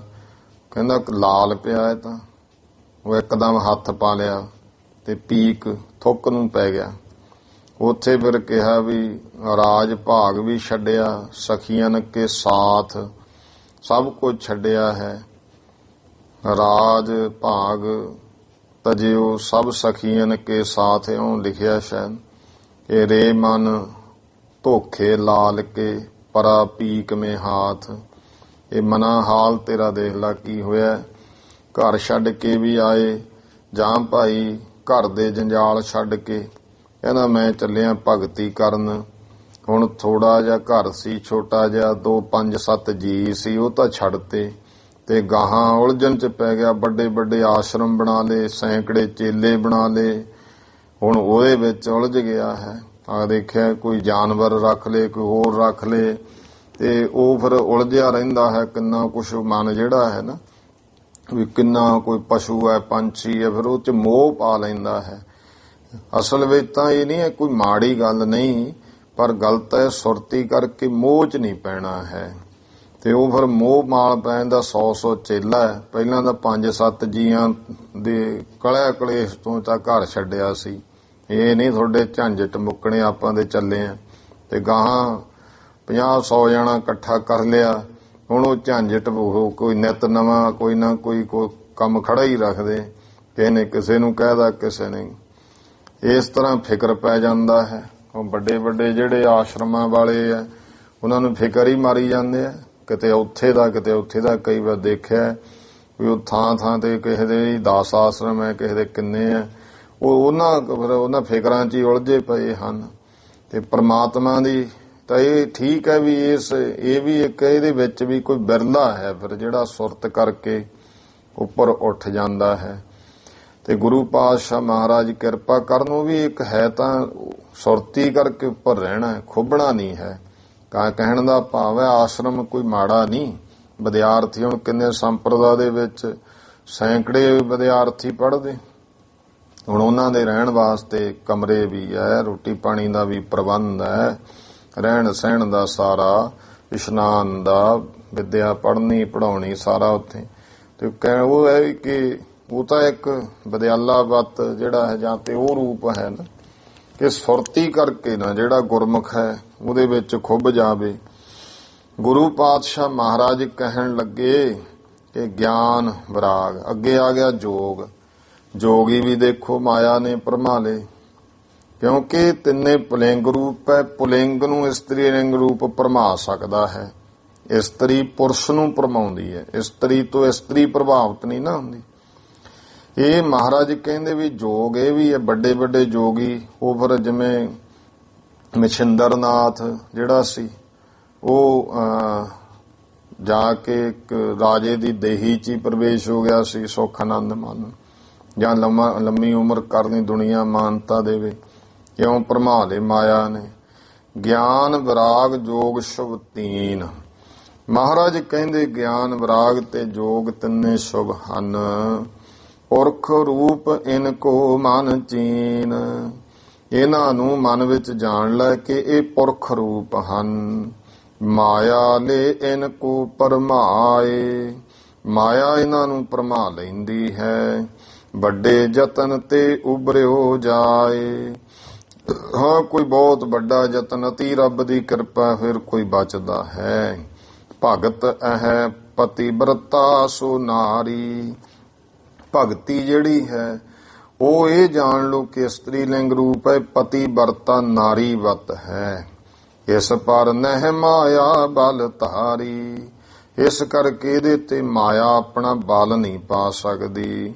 ਇਸਤਰੀ ਕੋ ਇਸਤਰੀ ਨਾ ਭਰਮਾਵੈ, ਕਿਉਂਕਿ ਇਸਤਰੀ ਨੂੰ ਇਸਤਰੀ ਨਹੀਂ ਭਰਮਾਉਂਦੀ ਹੈ। ਧਰੈ ਭਗਤ ਤਿਸ ਪ੍ਰਭੂ ਮਿਲਾਵੈ, ਜਿਹੜਾ ਇਹ ਭਾਈ ਗੁਰਮੁਖੋ, ਮਹਾਰਾਜ ਕਹਿੰਦੇ ਭਾਈ ਨਰੈਣ ਦਾਸ, ਕਿਉਂਕਿ ਤਿੰਨ ਆਏ ਗੁਰਮੁਖ ਪਿਆਰੇ, ਮਹਾਰਾਜ ਕਹਿੰਦੇ ਇਹ ਜਾਣ ਲੈ ਕਿ ਜਿਹੜੇ ਇਹ ਭਾਈ ਨਰੈਣ ਦਾਸ, ਭਾਈ ਦੀਪਾ, ਭਾਈ ਮਾਲੋ, ਕਿ ਜਿਹੜੇ ਇਹ ਮਾਇਆ ਹੈ ਇਹ ਭਗਤੀ ਨੂੰ ਭਰਮਾ ਨਹੀਂ ਸਕਦੀ ਹੈ। ਗੁਰੂ ਸਾਹਿਬ ਕਹਿੰਦੇ ਗੁਰੂ ਮਹਾਰਾਜ ਦੇ ਭਗਤੀ ਕਰੇ ਤਾਂ ਉਸ ਸਮੇਂ ਇਹ ਨਰੈਣ, ਭਾਈ ਦੀਪੇ, ਭਾਈ ਮਾਲੂ ਇਤਿਆਦਿਕ ਜਿਹੜਾ ਹੈ ਮੱਲੂ ਸ਼ਾਹੀ ਸੀ। ਇੱਥੇ ਤਿੰਨ ਗੁਰਸਿੱਖਾਂ ਨੂੰ ਗੁਰੂ ਸਾਹਿਬ ਜੀ ਉਪਦੇਸ਼ ਦੇ ਰਹੇ ਹੈ। ਜਿਹੜੇ ਤਿੰਨ ਆਪਾਂ ਨਾਮ ਵਿਚਾਰੇ ਹੈ, ਪਹਿਲਾਂ ਭਾਈ ਮੱਲੂ ਸ਼ਾਹੀ ਜੀ ਨੂੰ ਉਪਦੇਸ਼ ਦਿੱਤਾ ਕਿ ਤੂੰ ਜੰਗ ਯੁੱਧ ਵਿੱਚ ਆਉ ਅੱਗੇ ਹੋ ਕੇ। ਫਿਰ ਜਿਹੜਾ ਹੈ ਭਾਈ ਦੀਪਾ, ਭਾਈ ਨਰੈਣ ਦਾਸ, ਹਾਂ ਭਾਈ ਬੂਲਾ ਜੀ, ਮੱਲੂ ਨਹੀਂ, ਮੱਲੂ ਪਹਿਲਾਂ ਸੀ ਭਾਈ ਇਹ ਪਏ। ਉਦੋਂ ਬਾਅਦ ਭਾਈ ਕਿਦਾਰੀ ਜੀ ਦਾ, ਇਹ ਦੀਪਾ ਅਪਰ ਨਰੈਣ ਦਾਸ, ਬੂਲੇ ਸਹਿਤ ਆਏ ਗੁਰ। ਇਹਨਾਂ ਨੂੰ ਮਹਾਰਾਜ ਉਪਦੇਸ਼ ਦੇ ਰਹੇ ਹੈ ਕਿ ਇਸ ਗੱਲ ਨੂੰ ਜਾਣ ਲੈ ਜੋ ਮਹਾਰਾਜ ਕਹਿੰਦੇ ਭਾਈ ਇਹਨੂੰ ਫਿਰ ਜਿਹੜੀ ਮਾਇਆ ਹੈ ਭਗਤੀ ਨੂੰ, ਭਗਤ ਹੈ ਪ੍ਰਤਿਵਰਤਾ ਸੋ ਨਾਰੀ, ਇਸ ਪਰ ਨਹਿ ਮਾਇਆ ਬਲ ਧਾਰੀ। ਹਾਂ ਇਹਨੂੰ ਮਾਇਆ ਬਲ ਨਹੀਂ ਪਾ ਸਕਦੀ। ਇਸਤਰੀ ਕੋ ਨਾ ਇਸਤਰੀ ਭਰਮਾਵੈ, ਧਰਹਿ ਭਗਤ ਤਿਸ ਪ੍ਰਭੂ ਮਿਲਾਵੈ। ਜਿਹੜਾ ਕੋਈ ਭਗਤੀ ਧਾਰਨ ਕਰ ਲੈਂਦਾ ਹੈ, ਭਗਤੀ ਉਸ ਨੂੰ ਪਰਮੇਸ਼ਰ ਨੂੰ ਮਿਲਾ ਦਿੰਦੀ ਹੈ। ਮਾਇਆ ਨਟਣੀ ਚਾਤਰ ਛਲ ਤੇ, ਇਹ ਜਿਹੜੀ ਮਾਇਆ ਹੈ ਨਾ ਇਹ ਨਟ ਰੂਪ ਨਟਣੀ ਹੈ, ਬੜੀ ਚਾਤਰ ਹੈ, ਤਮਾਸ਼ੇ ਕਰਦੀ ਹੈ, ਛਲਦੀ ਹੈ। ਸਭਨ ਭਰਮਾਏ ਨੇ ਲੇਤ ਨਿਜ ਬਲ ਤੇ, ਇਹ ਆਪਣੇ ਬਲ ਨਾਲ ਮਾਇਆ ਭਾਈ ਸਭ ਨੂੰ ਭਰਮਾ ਲੈਂਦੀ ਹੈ। ਸੁਨ ਸਿੱਖਨ ਬੂਝੈ ਗੁਰ ਫੇਰ। ਫੇਰ ਇਹਨਾਂ ਸਿੱਖਾਂ ਨੇ ਭਾਈ ਦੀਪਾ ਜਿਹੜਾ ਹੈ ਤੇ ਭਾਈ ਨਰੈਣ ਦਾਸ ਹੈ, ਇਹਨਾਂ ਸਾਰੇ ਗੁਰ ਸਿੱਖਾਂ ਨੇ ਗੁਰੂ ਪਾਤਸ਼ਾਹ ਮਹਾਰਾਜ ਜੀ ਨੂੰ ਪੁੱਛਿਆ ਵੀ ਮਹਾਰਾਜ ਕਿਰਪਾ ਕਰੋ, ਫਿਰ ਸਾਨੂੰ ਹੋਰ ਅੱਗੇ ਉਪਦੇਸ਼ ਦਿਓ। ਕਿਉਂਕਿ ਗੁਰਸਿੱਖ ਜਿਹੜੇ ਹਨ ਉਹ ਨਾਲ ਦੀ ਨਾਲ ਕੋਈ ਨਾ ਕੋਈ ਸਵਾਲ ਕਰ ਦਿੰਦੇ ਸਨ ਕਿ ਮਹਾਰਾਜ ਭਾਈ ਦੀਪਾ, ਭਾਈ ਨਰੈਣ ਦਾਸ, ਭਾਈ ਬੂਲਾ ਕਹਿਣ ਲੱਗੇ ਕਿ ਮਹਾਰਾਜ ਕਿਰਪਾ ਕਰੋ, ਫਿਰ ਸਾਨੂੰ ਸੁਣ ਸਿੱਖਣ ਬੂਝੈ ਗੁਰ ਫੇਰ। ਫਿਰ ਪੁੱਛਦੇ ਹਨ ਇਨ ਚਤਰਨ ਕੋ ਰੂਪ ਵਡੇਰ, ਕਿ ਇਹ ਜਾਣ ਲੈ ਵੀ ਇਹ ਜਿਹੜੀ ਮਾਇਆ ਹੈ। ਕਹਿਣ ਲੱਗੇ ਜੀ ਜਾਂ ਫਿਰ ਇਹ ਕਿਰਪਾ ਕਰੋ ਵੀ ਚਾਰ ਜਿਹੜੇ ਉਪਾਅ ਨੇ ਇਹਨਾਂ ਦੇ ਜਿਹੜੇ ਵੱਡੇ ਰੂਪ ਹਨ, ਘਰ ਵਰਣਨ ਸਭ ਦੇਹੋ ਸਮਝਾਏ, ਉਹ ਵੀ ਮਹਾਰਾਜ ਜੀ ਵਰਣਨ ਕਰਕੇ ਸਾਰੇ ਸਮਝਾ ਦੇਵੋ। ਜਿਸ ਤੇ ਹਮ ਪ੍ਰਾਪਤ ਹੋਏ ਜਾਏ, ਜਿਸ ਕਰਕੇ ਮਹਾਰਾਜ ਅਸੀਂ ਵਾਹਿਗੁਰੂ ਦੇ ਦਰ ਤੇ ਪ੍ਰਵਾਨ ਹੋ ਜਾਈਏ, ਪ੍ਰਮਾਤਮਾ ਨੂੰ ਪ੍ਰਾਪਤ ਕਰ ਲਈਏ। ਜਨਮ ਮਰਨ ਕੋ ਬਾਹੁਰ ਨ ਪਾਏ, ਜੋ ਜਨਮ ਮਰਨ ਨੂੰ ਮੁੜ ਕੇ ਨਾ ਪਾ ਸਕੀਏ। ਆਨੰਦ ਰੂਪ ਮਹਿ ਰਹਿ ਸਮਾਏ, ਜੋ ਆਨੰਦ ਸਰੂਪ ਪਰਮੇਸ਼ਰ ਹੈ ਉਹਦੇ ਵਿੱਚ ਹੀ ਸਮਾ ਜਾਈਏ। ਤਬ ਸ੍ਰੀ ਅੰਗਦ ਬਹੁਰ ਉਚਾਰਾ, ਤਦ ਸ੍ਰੀ ਗੁਰੂ ਅੰਗਦ ਦੇ ਮਹਾਰਾਜ ਨੇ ਫਿਰ ਬਚਨ ਕਹੇ। ਇੱਕ ਬਰਾਗ ਹੈ ਉਭੋ ਪ੍ਰਕਾਰਾ, ਪਹਿਲਾ ਹੈ ਬਰਾਗ ਮਹਾਰਾਜ ਕਹਿੰਦੇ ਦੋ ਪ੍ਰਕਾਰ ਦਾ ਹੈ। ਇੱਕ ਮਨ ਕੋ ਇੱਕ ਤਨ ਕੋ ਹੋਤ, ਇੱਕ ਬਰਾਗ ਮਨ ਦਾ ਹੈ, ਮਨ ਨੂੰ ਹੁੰਦਾ, ਇੱਕ ਤਨ ਨੂੰ ਹੁੰਦਾ ਹੈ। ਵੱਡ ਭਾਗਨ ਕੈ ਹਿਰਦੈ ਉਦੋਤ, ਇਹ ਵੱਡੇ ਭਾਗਾਂ ਵਾਲੇ ਭਾਈ ਪੁਰਸ਼ਾਂ ਦੇ ਹਿਰਦੇ ਵਿੱਚ ਪ੍ਰਗਟ ਹੁੰਦਾ ਹੈ। ਸਕਲ ਪਦਾਰਥ ਤਿਆਗਨ ਕਰੇ, ਇਹ ਜਿਹੜਾ ਤਨ ਦਾ ਹੈ ਕਿ ਸਾਰੇ ਪਦਾਰਥਾਂ ਦਾ ਤਿਆਗ ਕਰਤਾ। ਧਨ ਬਨਤਾ ਸੁਤ ਸਭ ਪਰ ਹਰੇ, ਕਿ ਇਸ ਤਰ੍ਹਾਂ ਧਨ ਵੀ ਛੱਡਤਾ, ਇਸਤਰੀ ਪੁੱਤਰ ਸਭ ਤਿਆਗ ਦਿੱਤੇ।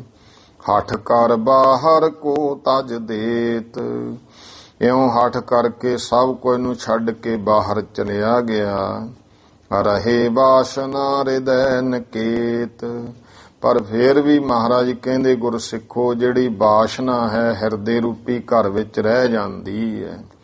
ਦੂਸਰ ਬ੍ਰਹਮ ਲੋਕ ਲੋ ਸਾਰੇ, ਦੂਜਾ ਮਨ ਦਾ ਬਰਾਗ ਆ, ਉਹ ਕੀ ਹੈ ਵੀ ਬ੍ਰਹਮ ਲੋਕ ਇਤਿਆਦਿਕ ਵੱਡੇ ਵੱਡੇ ਜਿਹੜੇ ਸ਼ਿਵ ਲੋਕ ਬ੍ਰਹਮ ਲੋਕ ਇਤਿਆਦਿਕ ਹੈ, ਇਹਨਾਂ ਦਾ ਵੀ ਸਭ ਦਾ। ਬਾਇਸ ਬਿਸਟਾ ਸਮ ਨਿਰਧਾਰੇ, ਕਾਂ ਦੇ ਬਿਸਟਾ ਸਮ ਨਿਰਧਾਰਤ ਕਰ ਲੈਣਾ ਹੈ, ਕਿ ਇਉਂ ਜਾਣ ਲੈਣਾ ਜਿਵੇਂ ਬਿਸਟਾ ਕਾਂ ਦਾ ਉਹਨੂੰ ਕੋਈ ਤਿਆਗ ਦਿੰਦੇ ਆ ਨਾ ਕਿਉਂਕਿ ਕਾਂ ਦੇਖੋ ਬਿਸਟਾ ਖਾਂਦਾ ਗੰਦਗੀ, ਤੇ ਉਹ ਉਦੋਂ ਗਾਹਾਂ ਜਿਹੜਾ ਬਿਸਟਾ ਉਹਨੂੰ ਤਾਂ ਕਰਕੇ ਬਹੁਤਾ ਪਵਿੱਤਰ ਕਿਹਾ, ਇਹ ਉਸ ਦੇ ਸਮ ਜਾਣ ਕਰਕੇ। ਹਿਰਦੇ ਵਾਸ਼ਨਾ ਕਿਉਂ ਹੂ ਨਾ ਧਰੈ, ਹਿਰਦੇ ਵਿੱਚ ਕਿਸੇ ਤਰ੍ਹਾਂ ਦੀ ਵੀ ਕੋਈ ਵਾਸ਼ਨਾ ਨਹੀਂ ਧਰਦਾ ਹੈ। ਸੁਪਨ ਸਮਾਨ ਜਾਨ ਪਰ ਹਰੈ, ਇਹਨਾਂ ਸਭ ਨੂੰ ਸੁਪਨੇ ਦੇ ਸਮਾਨ ਜਾਣ ਕੇ ਪਰ ਹਰੈ ਤਿਆਗ ਦਿੰਦਾ ਹੈ।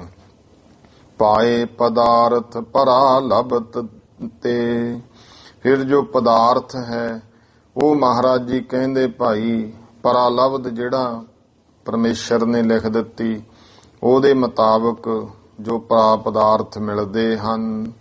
ਭੋਗਤ ਹੈ ਪਰ ਨਹਿ ਮਨ ਬੱਧ ਤੇ, ਉਹਨਾਂ ਪਦਾਰਥਾਂ ਨੂੰ ਭੋਗਦਾ ਵੀ ਹੈ, ਪਹਿਨਦਾ ਛਕਦਾ ਘਰ 'ਚ ਰਹਿੰਦਾ, ਪਰ ਮਨ ਨਹੀਂ ਇਹਨਾਂ ਵਿੱਚ ਵੱਧਦਾ ਬੰਦਾ ਹੈ। ਨਿਜ ਸਰੂਪ ਦਿਸ ਬ੍ਰਿਤੀ ਲਗਾਵੇ, ਤੇ ਆਪਣੇ ਨਿਜ ਸਰੂਪ ਬ੍ਰਹਮ ਰੂਪ ਦੇ ਵਿੱਚ ਆਪਣੀ ਬਿਰਤੀ ਲਾਉਂਦਾ ਹੈ।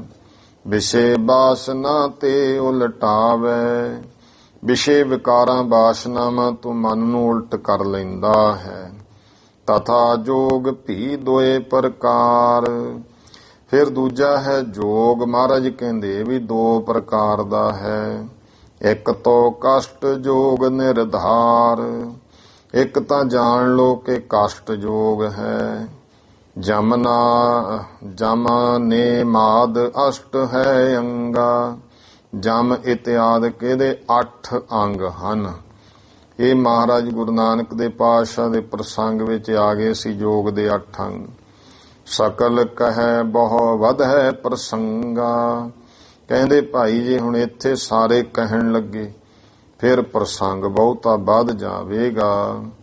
ਦੂਸਰ ਰੂਪ ਸੁਨੋ ਤਿਸ ਭੇਤ। ਦੂਜਾ ਜੋਗ ਦਾ ਰੂਪ ਉਸ ਦਾ ਇਹ ਭੇਤ ਜਾਣ ਲਓ।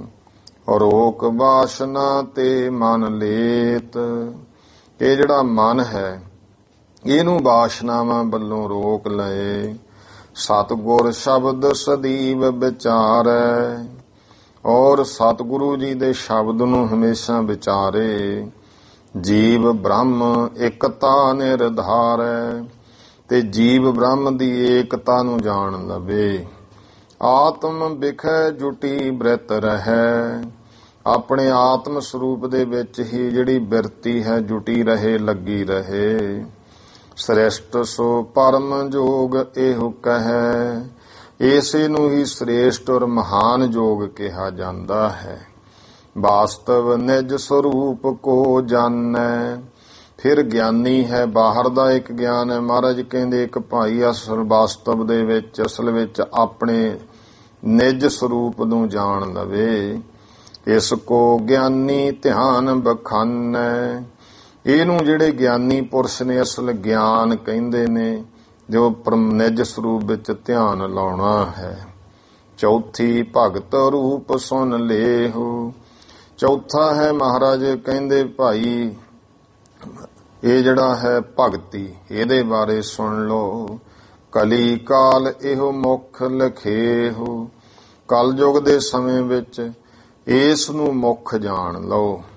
ਵਾਹਿਗੁਰੂ ਕੀਜੈ ਨਿਜ ਸੁਆਮੀ। ਇਹ ਕਿਵੇਂ ਕਰਨੀ ਹੈ ਕਿ ਵਾਹਿਗੁਰੂ ਪਰਮੇਸ਼ਰ ਨੂੰ ਆਪਣਾ ਮਾਲਕ ਜਾਣਨਾ ਹੈ। ਸਕਲ ਸ਼ਕਤ ਯੁਤ ਅੰਤਰ ਜਾਮੀ। ਜੋ ਸਾਰੀਆਂ ਸ਼ਕਤੀਆਂ ਦੇ ਸਮੇਤ ਹੈ ਔਰ ਅੰਤਰਜਾਮੀ ਹੈ। ਆਪ ਬਨਹਿ ਦਾਰਾ ਪ੍ਰਭ ਕੇਰੀ। ਦਾਰਾ ਨਾਮ ਇਸਤਰੀ ਦਾ। ਆਪ ਭਾਈ ਪਰਮੇਸ਼ਰ ਦੀ ਇਸਤਰੀ ਬਣਨਾ ਹੈ। ਪਤੀਵਰਤਾ ਕੀ ਰੀਤ ਵਡੇਰੀ। ਇਸ ਤਰ੍ਹਾਂ ਜਿਵੇਂ ਪਤੀਵਰਤਾ ਇਸਤਰੀ ਦੀ ਵੱਡੀ ਮਰਜ਼ਾਦਾ ਹੁੰਦੀ ਹੈ, ਉਸ ਤਰ੍ਹਾਂ ਕੇਵਲ ਤੇ ਕੇਵਲ ਪ੍ਰਮਾਤਮਾ ਦੇ ਹੋਣਾ। ਤਨ ਮਨ ਧਨ ਸਭ ਅਰਪੈ ਪਤ ਕੋ। ਇਹ ਤਨ ਮਨ ਧਨ ਸਾਰਾ ਪਤੀ ਨੂੰ, ਪਰਮੇਸ਼ਰ ਨੂੰ ਅਰਪ ਦੇਵੇ। ਪਿਆਰੋ ਪਰਮ ਪ੍ਰੇਮ ਕਰ ਚਿੱਤ ਕੋ। ਉਸ ਪਿਆਰੇ ਦਾ ਮਹਾਨ ਅੰਦਰ ਪ੍ਰੇਮ ਕਰਨਾ ਹੈ ਚਿੱਤ ਕਰਕੇ। ਤਤ ਰਜਾਏ, ਇੱਥੇ ਪਤ ਰਜਾਏ ਮਹਿ ਰਾਜੀ ਰਹੈ। ਪਤੀ ਦੀ ਰਜਾ ਦੇ ਵਿੱਚ ਰਾਜੀ ਰਹਿਣਾ। ਵਿਛੜੇ ਨਿਤ ਮਿਲਬੇ ਕੋ ਚਹੈ। ਅਗਰ ਉਹ ਦੂਰ ਗਿਆ, ਕਿਤੇ ਵਿਛੜਿਆ ਹੋਇਆ, ਹਮੇਸ਼ਾ ਉਹਦੇ ਮਿਲਣ ਦੀ ਚਾਹਨਾ ਅੰਦਰ ਰੱਖਣੀ। ਜਾਵਤ ਮਿਲਹਿ ਨ ਰਚਹਿ ਉਪਾਈ। ਜਿੰਨਾ ਸਮਾਂ ਮਿਲਦਾ ਨਹੀਂ ਉਹਨਾਂ ਸਮਾਂ ਉਪਾਅ ਰਚੀ ਜਾਣਾ ਹੈ। ਇਹ ਸੁਖਦ ਪਤ ਬਿਨ ਦੁਖਦਾਈ। ਇਹ ਜਾਣਨਾ ਵੀ ਆ ਜਿੰਨੇ ਵੀ ਸੁੱਖ ਹਨ ਸੁਹਾਗਣ ਵਤ, ਕਿ ਪਤੀ ਬਿਨਾ ਸਾਰੇ ਹੀ ਦੁਖਦਾਈ ਹਨ। ਜੈ ਤਿਸ ਪਤ ਕੀ ਬਾਤ ਸੁਣਾਵੇ। ਜਿਹੜਾ ਕੋਈ ਉਸ ਪਤੀ ਦੀ ਗੱਲ ਨੂੰ ਸੁਣਾਵੇ। ਸੇਵਾ ਕਰਹਿ ਪ੍ਰੇਮ ਕੋ ਲਾਵੇ। ਤੇ ਭਾਈ ਸੇਵਾ ਕਰਨੀ ਹੈ ਪੂਰੀ ਪ੍ਰੇਮ ਲਾ ਕਰਕੇ, ਕਿ ਪਤੀ ਪਰਮੇਸ਼ਰ ਦੀਆਂ ਗੱਲਾਂ ਸੁਣਾਉਂਦਾ, ਭਾਵ ਉਸ ਦੀ ਬਾਤ ਦੱਸਦਾ ਹੈ। ਪਤ ਪਰਮੇਸ਼ਰ ਪ੍ਰੇਮ ਪਛਾਨੈ। ਇਉਂ ਪਤੀ ਪਰਮੇਸ਼ਰ ਦੇ ਪ੍ਰੇਮ ਨੂੰ ਜਾਣ ਕਰਕੇ ਮਿਲਹਿ ਸਿੱਖ ਦੈ ਆਤਮ ਗਿਆਨੈ। ਉਹ ਫਿਰ ਆਪ ਆਪਣੇ ਸਿੱਖ ਨੂੰ ਆਤਮਿਕ ਗਿਆਨ ਦੇ ਕੇ ਪਰਮੇਸ਼ਰ ਮਿਲਦਾ ਹੈ। ਸੁਣ ਸਤਿਗੁਰ ਤੇ ਬਾਕ ਸੁਹਾਈ। ਇਹ ਬਚਨ ਸੁਣ ਕਰਕੇ ਸਤਿਗੁਰੂ ਤੋਂ ਸੋਭਾ ਵਾਲੇ ਤਿੰਨੋਂ ਭਗਤ ਭਏ ਸੁਖ ਪਾਏ। ਤਿੰਨੋਂ ਹੀ ਭਾਈ ਦੀਪਾ, ਭਾਈ ਨਰੈਣ ਦਾਸ, ਭਾਈ ਬਾਲੂ, ਇਹ ਤਿੰਨੇ ਹੀ ਭਾਈ ਬਹੁਤ ਭਗਤ ਬਣ ਕੇ ਸੁਖ ਪਾਉਂਦੇ ਹਨ। ਸਤ ਸੰਗਤ ਕੀ ਸੇਵਾ ਲਾਗੇ। ਇਹ ਵੀ ਸਤਸੰਗ ਦੀ ਸੇਵਾ ਕਰਨ ਲੱਗ ਪਏ। ਮੁਕਤ ਭਏ ਅੰਤਹਿ ਵਡ ਭਾਗੇ। ਇਉਂ ਅੰਤ ਨੂੰ ਵੱਡੇ ਭਾਗਾਂ ਵਾਲੇ ਇਹ ਮੁਕਤ ਹੋ ਗਏ ਦੋਹਰਾ। ਪਰ ਉਪਕਾਰੀ ਸਤਿਗੁਰੂ ਢਿਗ ਜੋ ਚੱਲ ਸਿੱਖ ਆਏ। ਐਸੇ ਪਰਉਪਕਾਰੀ ਸਤਿਗੁਰੂ ਜੀ ਦੇ ਕੋਲ ਇਸ ਤਰ੍ਹਾਂ ਭਾਈ ਜੋ ਵੀ ਕੋਈ ਗੁਰਸਿੱਖ ਚੱਲ ਕੇ ਆਉਂਦਾ ਹੈ, ਤਾਹੇ ਕਿਰਪਾ ਕਰ ਕਹੈ ਅਸ ਹੇ ਸਿੱਖ ਗੁਰ ਸੁਖ ਦਾਏ। ਉਸ ਤੇ ਸੁਖ ਦਾਤੇ ਸਤਿਗੁਰੂ ਜੀ ਕਿਰਪਾ ਕਰਕੇ ਆਪਣੇ ਆਉਣ ਵਾਲੇ ਹਰ ਸਿੱਖਾਂ ਨੂੰ ਇਹੀ ਉਪਦੇਸ਼ ਦਿੰਦੇ ਨੇ, ਹੇ ਭਾਈ ਗੁਰਸਿੱਖੋ, ਚੌਪਈ ਧਰਮਸਾਲ ਨਿਜਪੁਰੀ ਮਝਾਰੀ। ਪਹਿਲਾਂ ਤੇ ਇਹ ਉਪਦੇਸ਼ ਦੇਣਾ ਕਿ ਆਪਣੇ ਨਗਰ ਦੇ ਵਿੱਚ ਤੁਸੀਂ ਧਰਮਸ਼ਾਲਾ ਬਣਵਾਵੋ, ਸਭ ਵਿਧ ਸੁਖਕਾਰੀ। ਸਭ ਤਰ੍ਹਾਂ ਕਰਕੇ ਜੋ ਸੁਖਦਾਈ ਹੈ ਉਹ ਬਣਾਵੋ, ਭਾਵ ਧਰਮਸਾਲ ਗੁਰਦੁਆਰਾ ਸਾਹਿਬ। ਇਹੀ ਮਹਾਰਾਜ ਦੀ ਕਿਰਪਾ ਨੇ। ਸਿੱਖ ਦੁਨੀਆ ਦੇ ਕਿਸੇ ਵੀ ਕੋਨੇ ਵਿੱਚ ਗਏ ਤੇ ਜਿੱਥੇ ਆਪਣਾ ਘਰ ਭਾਵੇਂ ਬਾਅਦ ਚ ਬਣਿਆ, ਪਹਿਲਾਂ ਗੁਰਦੁਆਰਾ ਸਾਹਿਬ ਜ਼ਰੂਰ ਬਣਾਇਆ ਸਿੱਖਾਂ ਨੇ। ਇਹ ਮਹਾਰਾਜ ਦਾ ਹੀ ਕਿਰਪਾ ਹੈ। ਨਿਜ ਬਾਲਨ ਗੁਰਮੁਖੀ ਸਿਖਾਵੋ। ਫਿਰ ਭਾਈ ਗੁਰਸਿੱਖੋ ਸਭ ਨੂੰ ਉਪਦੇਸ਼ ਦਿੰਦੇ ਕਿ ਆਪਣੇ ਬੱਚਿਆਂ ਨੂੰ ਗੁਰਮੁਖੀ ਜ਼ਰੂਰ ਸਿਖਾਵੋ।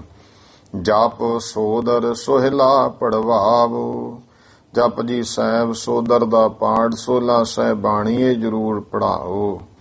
ਸੁਨ ਸਿੱਖ ਗੁਰ ਕੀ ਆਏ ਸਮਾਨੈ। ਤੇ ਜਿੰਨੇ ਸਿੱਖ ਹੈ ਸੁਣ ਕੇ ਸਤਿਗੁਰਾਂ ਦੀ ਆਗਿਆ ਮੰਨਦੇ ਹਨ। ਜਿਤ ਕਿਤ ਧਰਮਸਾਲ ਸੁਭ ਠਾਨੈ। ਜਿੱਥੇ ਕਿਤੇ ਵੀ ਸੋਹਣੀਆਂ ਸੁੰਦਰ ਧਰਮਸ਼ਾਲਾ ਬਣਾਉਂਦੇ, ਜਿੱਥੇ ਵੀ ਗੁਰਸਿੱਖ ਹਨ। ਗੁਰ ਤੇ ਗੁਰਮੁਖ ਸਿੱਖ ਲਿਜਾਵੈ।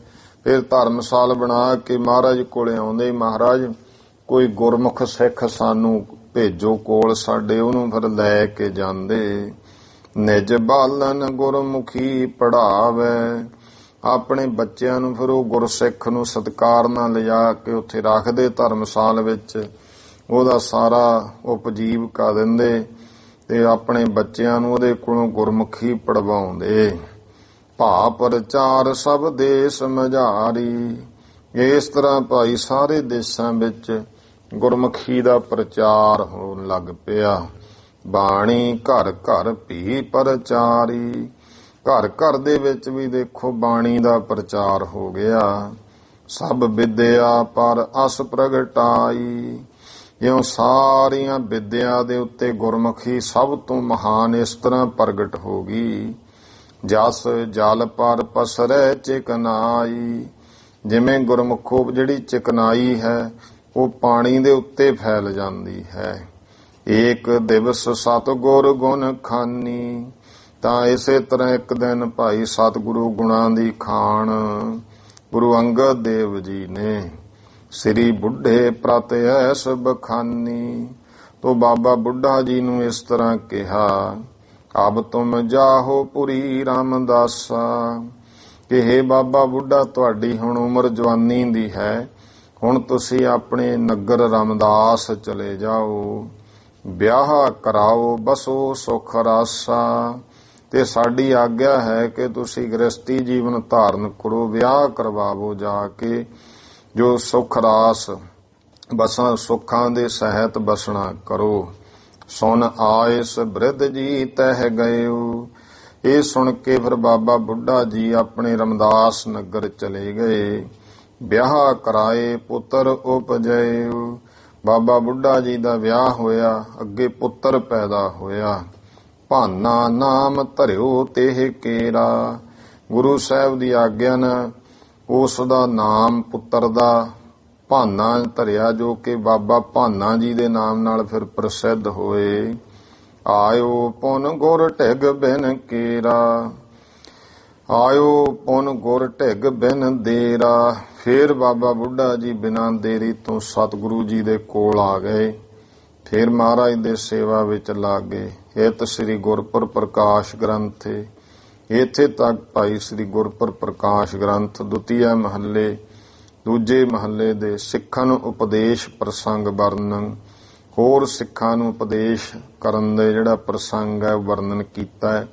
ਨਾਮ ਪੰਚਮ ਮੰਦਰ ਹੈ। ਇਹ ਗੁਰੂ ਅੰਗਦ ਦੇਵ ਮਹਾਰਾਜ ਜੀ ਦੂਜੇ ਮਹੱਲੇ ਦਾ 5ਵੇਂ ਘਰ ਦਾ ਪ੍ਰਸੰਗ ਹੈ। 5ਵਾਂ ਘਰ ਇੱਥੇ ਕਿਹਾ ਹੈ। ਆਓ ਟਾਈਮ ਹੋ ਗਿਆ ਹੈ ਸਮਾਪਤੀ ਦਾ। ਭੁੱਲ ਚੁੱਕ ਦੀ ਖਿਮਾ। ਸਰਬੱਤ ਮਾਈ ਭਾਈ ਉਚਾਰਨ ਕਰੋ ਜੀ। ਵਾਹਿਗੁਰੂ ਨਾਮ ਜਹਾਜ਼ ਹੈ, ਚੜੇ ਸੂਤਰੇ ਪਾਰ। ਜੋ ਸਰਦਾ ਕਰ ਸੇਵੰਦੇ, ਗੁਰ ਪਾਰ ਉਤਾਰਨ ਹਾਰ। ਵਾਹਿਗੁਰੂ ਜੀ ਕਾ ਖਾਲਸਾ, ਵਾਹਿਗੁਰੂ ਜੀ ਕੀ ਫਤਿਹ।